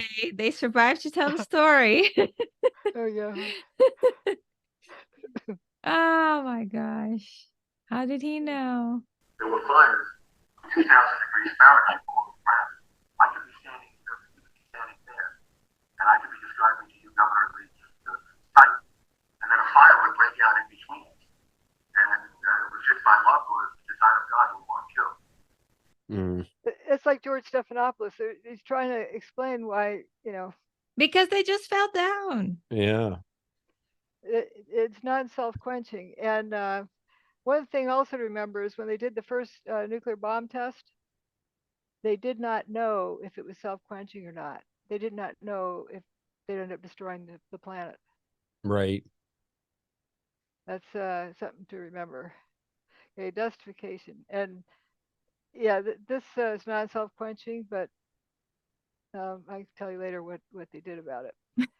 Okay, so there's dustification for sure. Where'd the building go? Well, there's part of it. Right. And this Greg Jenkins character who was trying to interview me said, "Oh, all the rubble went down." I said, he said something about what's measuring the dust. I said, "What part of the dust?" Some of it went to up into the atmosphere, went down the Right. eastern seaboard. So any sample is a biased sample. Yeah. And this is one phase from ground to roof. It's just pouring out of the building. That's Wow. building 7. From inside out. Yeah. Yeah. And why didn't it come out these windows in the front? Yeah. That's a great question. It's like there's some field effect that's pulling them out. And then it goes up and up and up and up. Are those said- satellite photos? Yeah. Mhm. And I wanted to see how far up it went. What carried the dust upward? Helium? Yeah, it's a good reason to wonder that too, because cold fusion experiments produce what they call cold fusion, produces helium.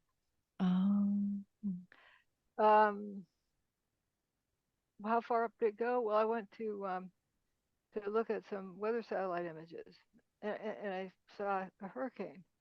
I don't have those pictures here, but yeah, it was a hurricane right at the end of Long Island. Oh, wow. That's what it looked like? It was the spire and everything? No, there actually was a hurricane. Oh, there was Yeah, a it hurricane.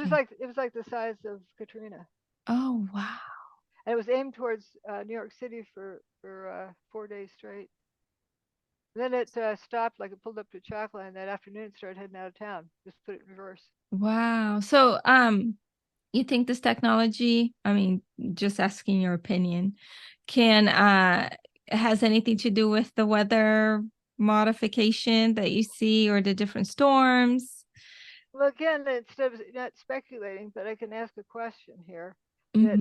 That the people were in New York City weren't warned that we don't know where this hurricane's going. We think it'll turn around sometime, but it was aimed right towards Manhattan.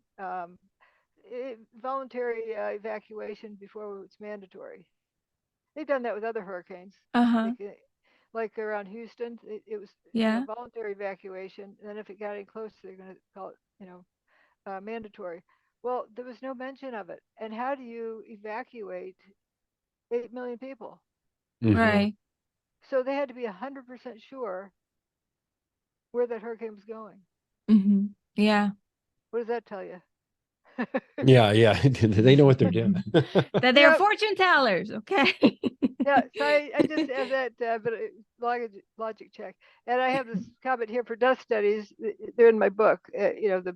Some of the trolls like to say I don't do any dust. I don't mention the dust studies, but yeah, I do. And we saw that picture. It's definitely turned to dust. So if you didn't know what to look at evidence, and you're busy jumping to a conclusion, Mm-hmm. it can be distracting. But here, after you've looked at the evidence, you see, oh yeah, that thing's turned to dust. Mm-hmm. And then And looking then at all this evidence, what was the impulse? Did you collect the evidence because you just wanted to know for yourself, or there was an impulse to actually do your case as a whistleblower? No. What came before? Yeah, what Okay. came later? That it was. I started because of, well, if they're not fixing the election, they're not going to fix 9/11. Right. So I started looking at it, and like on that day, when I saw those towers coming apart like unraveling a sweater, it was like, that's weird. Another thing I thought was, if this isn't the U.S.'s technology, don't they want to study it to find out how it works? Right. Yeah. Right. And learn something from it. There's something interesting about it, and then just try to figure out what the heck's going on. And in this one, you'll notice, see along this roof line, it has a little blip there. Mm-hmm. Okay. Nothing's hit it. Yeah. But it's starting to bow out. That's where it came apart. Remember the lawyer that was further down? Yeah. Mm-hmm. That's where the hallway disappeared. Yeah. So right then, that firefighter's probably walking right down through there. Wow. That's crazy. And you've seen this one. I'm showing, in case the mouse didn't work, where that beam's going to drop. Mm-hmm. And I like to point out, is somebody saying that dust overtook the steel beam? Yeah. No, it doesn't work. It doesn't work that way. But after you see that, I love that. I played that over and over again. Here you go. Wow. Because I hadn't seen this. That was footage. so good. It was like a reality check moment. It's like, how much dust is on that beam? Jeez. Don't they clean that stuff? Disappear. Yeah, dirty window Yeah, sills. it was just so surreal to watch that. Another mental exercise I do is say, imagine you're going to impersonate a beam here. Okay. So what are you going to do? You cover yourself with dust and jump off the top of the building. Are you going to look like that on the way down? No, that dust is going to blow off immediately. Yeah. So you grab more flour, and dump it on. No, that doesn't look like that. So what it is that it becomes clear through that mental exercise is that material has to be effervescing into dust. That is crazy. And this is just a regular speed version of it. But where that stuff's falling down that intersection, we can go look at that intersection. There it is. And there's nothing there. Yeah, the dust is there. Yeah. But you can see from the body language, guy's got his arms at his side, arms folded, hands on the hips. Like, wait, there's blue sky up there. There's supposed to be a building. What is going on? It's Judgment Day. It's the Twilight Zone. The Twilight Zone. And okay, we're gonna get to And see there, it's looking floppier, but down below, all right, it's crisp on the edges. Mm-hmm. Yeah, it's clearly Now, there. You could see it. It's there. Yeah. And then it's not. Yeah, Magic trick. the trolls say, oh, it was the dust that landed on it and shook off, and because it was so fine, it hung in the air. Wait, did it land on it or does it hang in the air? Yeah. You can't have it both ways. You gotta grab on, grab on to your theory. Well, and I come back, they Paradigm. never show this picture. They never show it. I see stuff all the time. I hadn't seen that till I'd seen your presentation. I've never seen that photo for years and years, even through all the controlled demolition talk. No, it does. But, Yeah, they can't address this. yeah. They If that can't address thing this. tips over, even if it falls straight down, there's going to be a gigantic pile. I mean, look at that. That thing is bigger than buildings in every city. I kind of think this is Stairway B. Oh, Yeah. yeah. And why those guys survived, because that didn't get it was in a pocket. So there's various videos, because you need one for every occasion here. People say, well, it's this angle you're looking at or that angle you're looking at. I call this the banana peel. Yeah, it's clearly there. It's not even Yeah. moving. Yeah. Waving a little bit. Okay, here's this is probably the first video I ever found, so it's not the best quality, but Yeah, there you see it. yeah. And something you will not believe. I'll show a video in here that I think is the one that they have in the 9/11 museum, and they don't realize what they're showing. Oh my gosh, that's crazy. Poof. Use the language.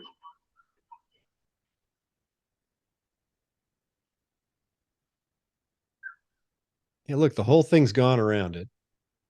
It's just like skeleton. Yeah. You see And how then- it looks like a rope Yeah. that has no stiffness to it. It starts wavering. It looks like Yeah.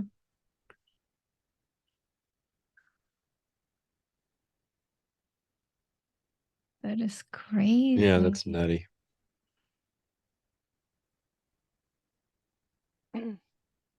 let's see. Is this one? Okay. This is the image they have. They don't have the sound with it. This is the image they have in the 9/11 museum. Analyzed all around the world. And of course, I couldn't believe it. I couldn't believe it. Tomorrow, I mean, how long can we expect them to be? Wow, look at that dust cloud. I think Wow. some of you might not notice. I think the people who put the video up there didn't notice that spire there. Downtown New York It was clear as day. Yeah. in Lower Manhattan. It is And it's gone. Because look at all the other dust is gone. Yeah. Yeah.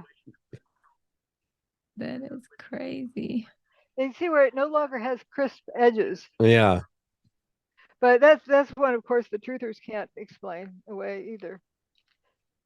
And let's see. They say that you made up the video. That's one of those ones if you're with them, you're like, dude, come on. Yeah. Come on. It's right there. Look, what are you telling me? Yeah, here we go. See, it's poof. But from all directions, it appears to go down. There's no hole Well, in the ground. Dr. Judy, it's just that you don't have enough rigor, Right, right. Look at this image. See, it looks like it turns to a limp rope. Yes. You see, I think this is the last one of these. You see that TV antenna at the top? Yeah. Yeah. They got the TV antenna. Yeah. but- Should I do it? Wow. That's, Somebody's like, okay, get that beam over on that one. watch it look like a rope. This loses its stiffness. Yeah. It kind of bends. And then it disappears. That was an oops that they had. It was just it happened too fast for your eyes to catch up with it. Yeah, the big thing is it's crisp. edges. Of course, this is Mhm. the compression errors in it, but from all the ones we've seen and seen from different angles and different sources. Mhm. So it sure looks like a phenomenon. But I just couldn't believe it. They have the 9/11 museum.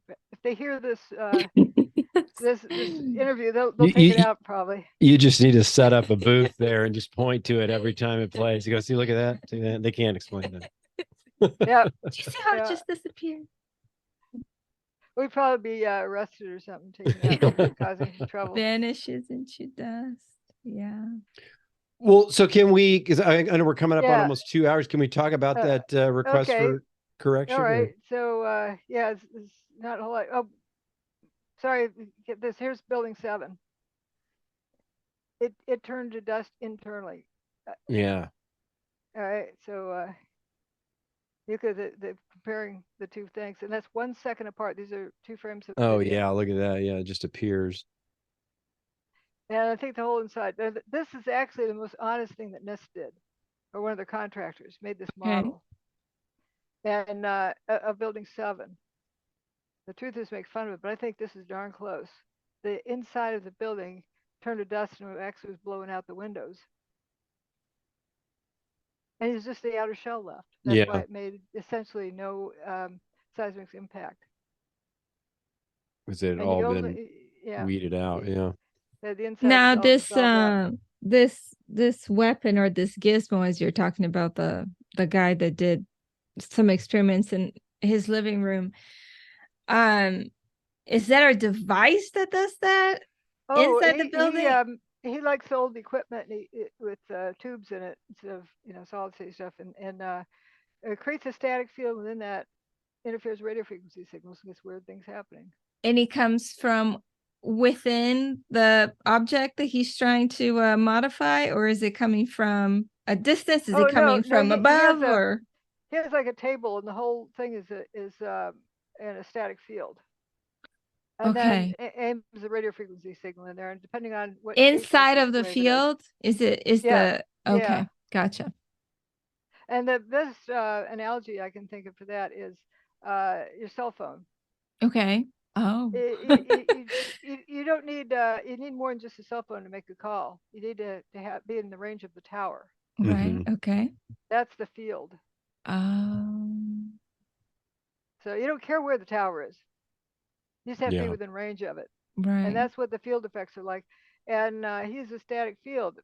I don't know for sure if the hurricane was used for that or what, but hurricanes produce a static field. Got it. Oh, They're like a giant Tesla coil. Okay. So all the stuff you have to do for a controlled demolition, and sometimes they have to pre-demolish some parts so it would come down. It's a big study. Mm-hmm. So here we're going to look at the ocean tower.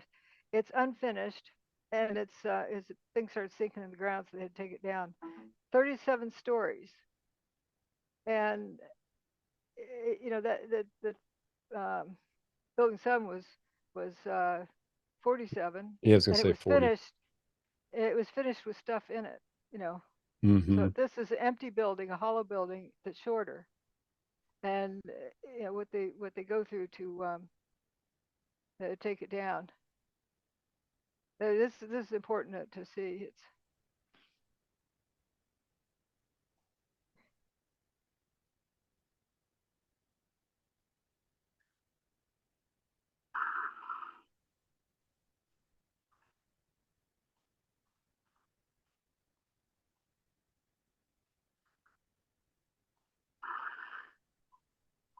wow.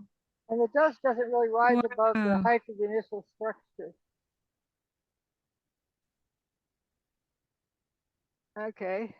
Now, here's Barbara Crowley. She's over on West Street, and Building 7 is over here, and she's getting interviewed. There she is. And Building 7 will drop down behind her. She doesn't see it, but the crowd goes, ah, when they see it dropping down, and she's like, whoa, what's going on? She has no clue. Because she didn't hear anything. Right. And where it is in the video is right after, they say, it says something about benders, and they need fluids, they need water, they need protein foods. This is only the beginning, and just as she's saying that, the building starts down. You can see it right behind her.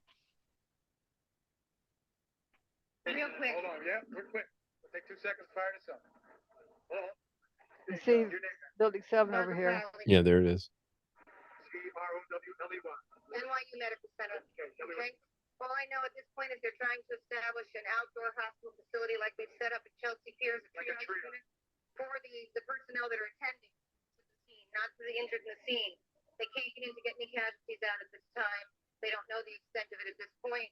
What we're doing now is going up to get medical supplies, to bring down trauma physicians down here, to set up the surgical unit and the triage unit down here, in addition to, if anybody out there can help, any vendors who have food or supplies, the firemen have no food, nothing but snacks. They need I've never seen this clip before. Yeah, keep watching the tower. This is the beginning of what they're facing. So we need masks, we need TV. Boom. Oh, there it is. What is it? What is it?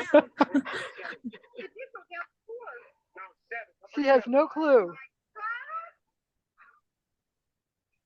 Wow. The only clue she got was from everybody Who talking was about watching it. it? There's another video of that where the photographer goes, whoa, whoa, whoa, whoa, whoa, whoa. When he sees it. That's So, pretty wild. yeah, and Building 7 was bigger and it had stuff in it. Wow. And it goes down much faster. Yep. Yeah, also with explosives, you need to turn off cell phones and two-way radios, or else you accidentally set off something. Can't do Okay. that in Lower Manhattan. Scott tanks were heard exploding at street level on fire Oh, trucks. wow. Thermite, just real quick, we're almost to the end here.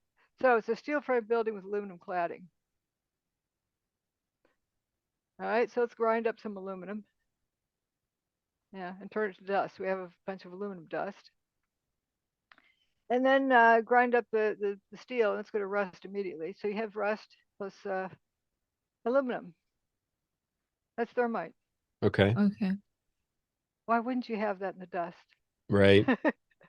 Yeah.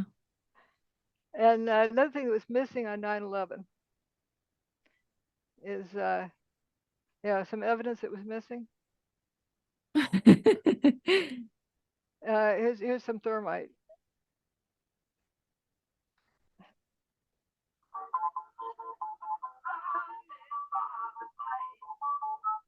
That was missing on 9/11. Nobody was blinded by light.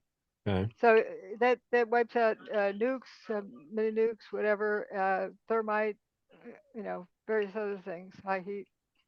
It's just it's super. That's just welding railroad track.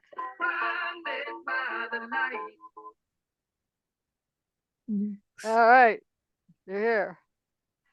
My request for corrections to NIST.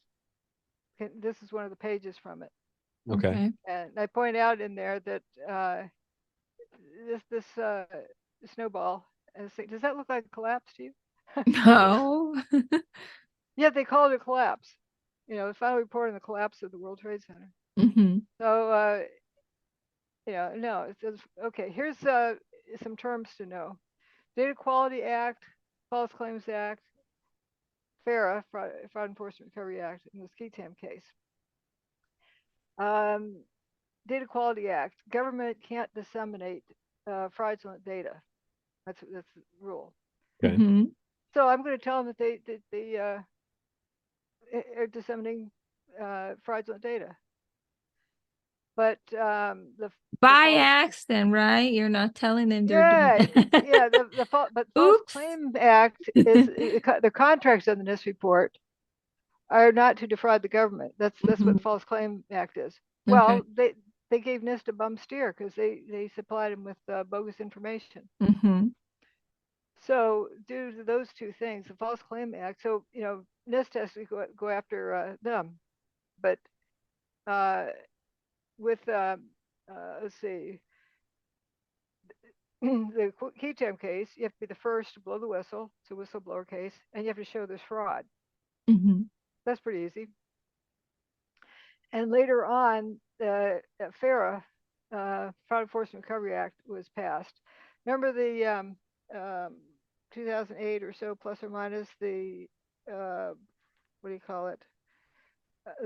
The financial places. They were going belly The up. housing Oh, market. yeah. Yeah, yeah. And Congress wanted there to be accountability. So they passed FARA. So the law was already in place. But how judges were deciding the cases was, well, you have to prove they intended, fraud, and where their premeditated thoughts were, exactly where they were standing, what the hour hand was on the clock, and the minute hand, and the second hand, and exactly down to a nanometer where they were standing when this. They could put all sorts of qualifiers on it, throw the case out, and that's what had been happening. So Congress said, no, this is what we intend the law to mean, and restated it. And that's what this Fraud Enforcement Recovery Act is. That you just have to show there's fraud and be the first person. Okay. But that wasn't passed yet. I'll show you when that came to be. So the NIST mandate from Congress was to determine why and how WTC 1 and 2 collapsed, and why and how WTC 7 collapsed. They ended up not doing that one. So this is in my It seems like the question of NIST was already an assumption, right? That a plane had hit, and how did it collapse? Yep, they just assumed the problem. How could they say it came down free fall, and that doing so is a form of collapse? That was a problem I had with them. Also, various other things. So I filed that March 16th. And Andrew Johnson put out a press release about it. Oh, wow. And then like three and a half weeks later, that's when architects and engineers from 9/11 Truth put up a website and started being an entity. Wow. And they submitted theirs. Wow. But nobody talked about yours, Dr. Right, JD. right. They claimed that they were the first or something. No, they weren't the first. But also, the big deal is Thermite. There's no mention of Thermite in their request for correction to NIST. Wow. It's a crime to defraud the government. Yeah, so it said on your earlier slide. Yeah. So, anyway, but your decision to go forward, because you're already having trouble, you're just having trouble talking to your own colleagues in your field about what you are observing. How did you come to to find the will to go forward with the suit? I found a lawyer. The lawyer had seen some junk in some troll forums about this stupid idiot Judy Woods, that's what they referred to me as, has this dumb website. Well, he went and looked at the website, and his jaw dropped. Said, "My gosh, that's evidence that can go to court." Right. Wow. Okay. So he sought you out. Yeah, and started communicating with me, and I was really standoffish because of all the troll bites around me. Like, okay, he was patient. He was patient. Okay. And it paid off. Okay. But nothing else had evidence that could go to court. You can't take theories to court. Right. And then, so right after that, before I heard anything back, of course, I filed the Ketam case under seal. It has to be filed under seal, so nobody knows about it. And then I got the response from NIST in July. And whoops, I can't see something over there. July 27, 2007. Yeah, response from NIST. Yeah, the response from NIST. As stated in NC Star 1, NIST only investigated the factors leading to the initiation of the collapse, not the collapse themselves. Gosh. And what they did is had a hypothetical imaginary situation. They never investigated the collapse. That's fraud. Yeah. Yeah. And then September 12th, they wanted to avoid the what do you call it? The anniversary date. So September 12th, they unsealed it, so now people could know about it. And the decision came June 2008 says. Yeah, the Keatingham decision. And the judge essentially said, George B. Daniels, I'm essentially not, not going to hear a case about who shot JFK or what landed on the moon. Oh my gosh. It was a long thing, but that's a paraphrase. But he mentioned JFK and the moon landing in there, and then had something about airplanes. I don't talk about airplanes. Right. And then he said, oh, he said some other stuff, and trolls have used that to claim as proof I said those things, but I didn't. Oh my gosh. Yeah. So anyway, then my lawyer submitted a motion to reconsider because, excuse me, sir, maybe it misunderstood the case. It's not about JFK or what landed on the moon. Right. I think it was dismissed like within the next hour. It was Oh my immediately dismissed, gosh. same day. Yeah, And, because weren't you saying like you guys had submitted it wasn't like even an hour later or something? the motion to reconsider, But I mean, but they had received it and like you could tell they didn't even read it, right? It was yeah, like I just know, yeah.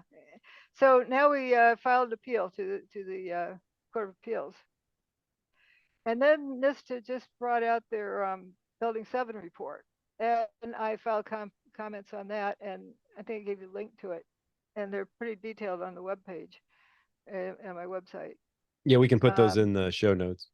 Yeah, they made a PDF of it, and what I sent in, they then scanned in the PDF printout. So it's really, really horrible quality, and it was something like 500 megabytes or something. Okay. So that nobody would ever download Right. Oh gosh. And that was pretty detailed. Okay, then we had a hearing date. Notice this, 8 minutes. 8-minute hearing. Oh, I forgot that FARA was passed then. So my case is still pending. It is to this day? No, but as of this Back date then. here. Okay. And note this. FARA said it applies to all cases that are pending as of June 7th. I can't read that date. 2008. Yeah, and my case was filed 2007, and it's still pending, so it should cover my case. Yeah. Did it cover your case? Well, it should. Okay, then the court hearing with the Court of Appeals was 8 minutes, and that's where the defendant said, well, our Dr. So-and-so is an expert in this, and Dr. So-and-so, and Ms. Woods, Okay, no, you are not a doctor. or little Judy. Yeah, or little Judy. And okay, their decision came out, the Court of Appeals decision, and this is the humdinger. There's 3 on that panel. They stated that they ignored the law, the FERA, to dismiss the case. Wow. And that's written in it. Yeah. Yep. It's in there. Wow. And only then did I realize how big this case was. Yeah. Mm-hmm. They were being respectful and saying that. Mm-hmm. Mm-hmm. Instead of putting some nonsense mumbo jumbo, this doesn't, in our opinion, rise to the level of blah, blah, blah. There was nothing left to say, but we're just going to ignore it just because. Yeah, it's for the ease of dismissing the case. Yes. But maybe they didn't want to be dustified on the way home from work. I guess, And so we filed it with the Supreme Court. Just might as well take it all the way. Right. Right. And the Supreme Court doesn't have to hear a case unless they feel like it. Right. Uh-huh. And if it's precedent setting or something else, a civil rights issue or something like that is the big things. Well, this is precedent setting that the Court of Appeals ignore the law. Yeah. Right. Well, we thought it was precedent setting, but maybe it's routine. Apparently not for the Supreme Court. So, the Supreme Court came back with a decision in February saying they weren't interested in hearing it. They didn't feel like it. They don't even tell you why they don't feel like it. They just tell you. It's kind of like when we got kicked out of YouTube, they just said, yeah, you violated something. We don't have to tell you what it is. Yeah. And here you go. And the interesting thing about this, very few truthers who were around then realized what was going on there. When this case was, the Supreme Court wasn't going to hear it, the case was dead. Now I could talk about it because you couldn't talk about the case in Wow. public until then. And right then, Stephen Jones, David Ray Griffin, Richard Gage tells all the truthers to rent a room in the hotel of their city or town for a press conference. People did that. That was the 18th of February. They probably had no idea what they were to do there. And so they're supposed to be ready to answer questions from the press. Because they're trying to head me off at the pass if I said anything. Right. And they all had a kind of a party in the San Francisco press conference thing they did. And that's when Stephen Jones basically handed the baton to Richard Gage to take over. Yeah. And then he was out of there. So he was managing things up to that point.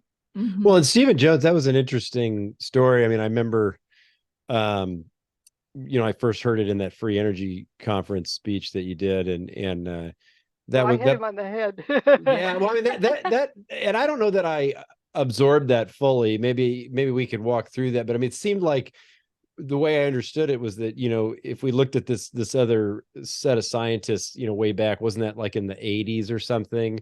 He was kind of responsible for kiboshing those scientists' careers around that was it a cold fusion tech or a type of cold fusion technology? Yeah, you know where the name cold fusion came from?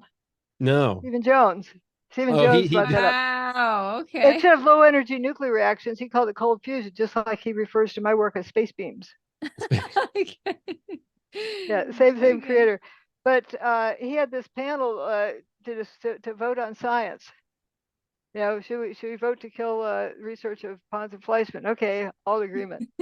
and you notice that Stephen Jones would do that at talks, and Richard Gage would do that too. How many people believe in what controlled demolition? And you don't want to be caught not holding your hand up, so it's right. This pressure.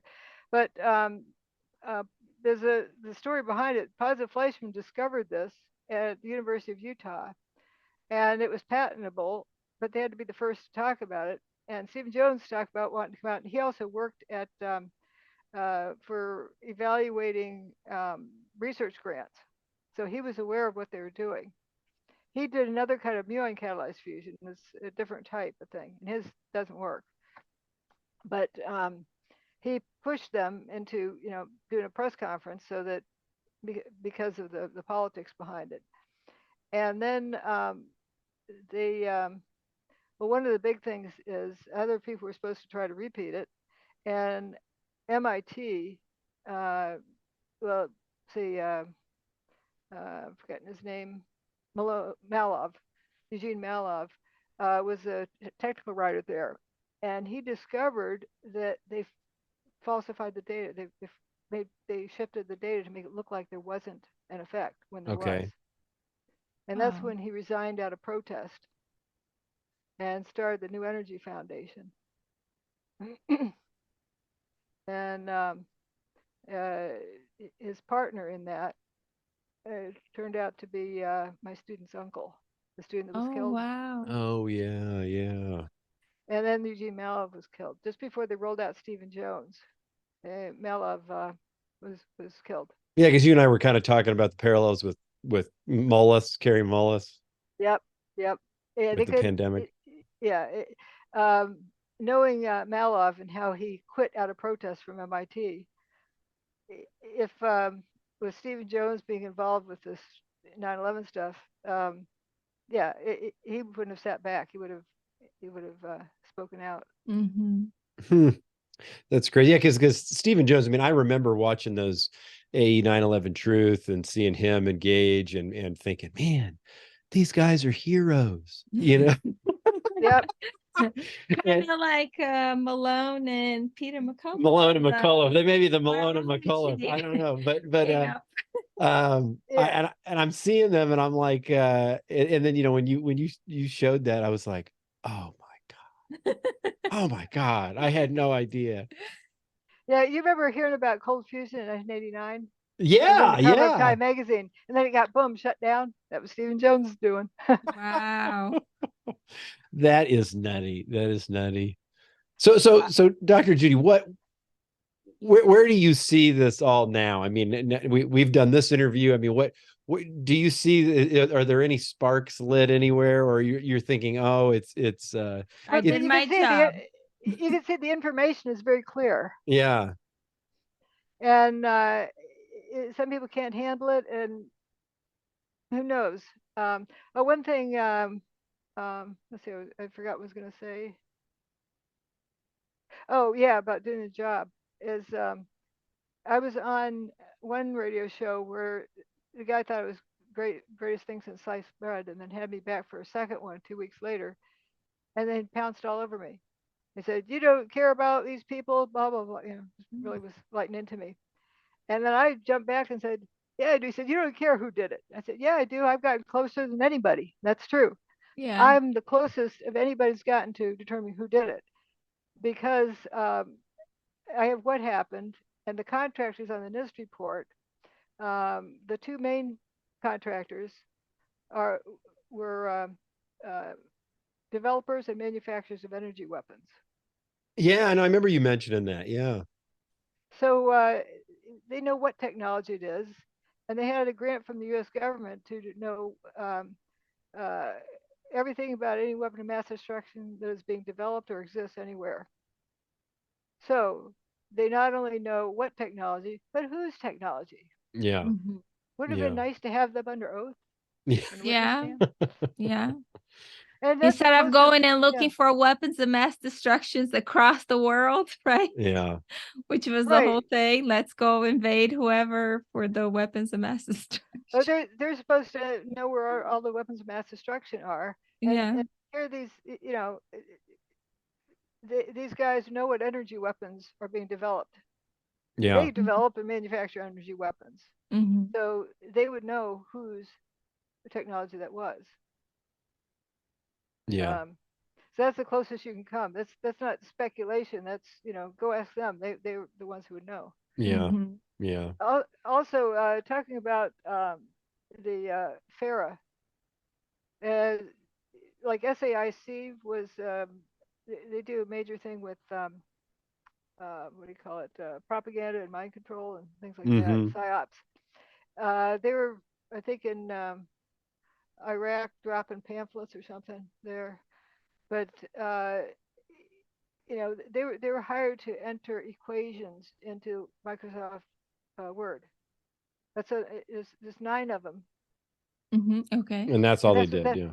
That's what they're hired for. This is to save them from a Ketam thing. Right. In the past, but FARA changed that. But because, for example, if somebody's a super duper mathematician and they're checking numbers and so forth, but on their contract it says they're there to sharpen pencils. Got it. So you know, their job was to sharpen pencils, so you can't accuse them of, you know, mathematical errors. So now that you went through all this, you gathered the evidence, you challenged NIST, looking beyond the obvious, right? What you got the closest to figuring out what happened, who did it. What were the lessons that I guess you took from this experience for yourself? I mean, interacting with the government, interacting with all kinds of people that work behind the scenes. What were the lessons? Well, you saw some of that at the beginning, like, you know, how do you cover something up? You have the 3 stories, and you keep some people arguing between the first 2. Yeah. And seeing those kind of patterns that and people who read my book, interestingly enough, immediately spotted the deal with the COVID game. Yeah. Yeah. And you start seeing what they can do, but reading the book was traumatic for a lot of people, because like, oh, our government wouldn't do such a thing. I'm not saying our government, I'm not saying who did it. Yeah. Like you were saying, I mean, it could have been a foreign power. They might have a weapon that did this, right? And the government doesn't want to admit that they were hurt by this other country's weapon. But we know who covered it up. Right. We definitely know that. Yeah. And that's an issue. But in the public domain, I've done the only comprehensive research of what happened. Mm-hmm. And it only costs what, $50, including postage or something for the book. Yeah. Yeah. NIST it costs $16 million. Wow. You're like, can I get some of that 16 mil, please? Well, I mean, I would have done it for $50, but here you are spending $60 million. My company that sells the book, doing business as, it's called The New Investigation. I wonder that question about rigor. I mean, what kind of rigor does the NIST report? You know what I mean? Oh, all sorts of pages of Let's stuff. make a comparison.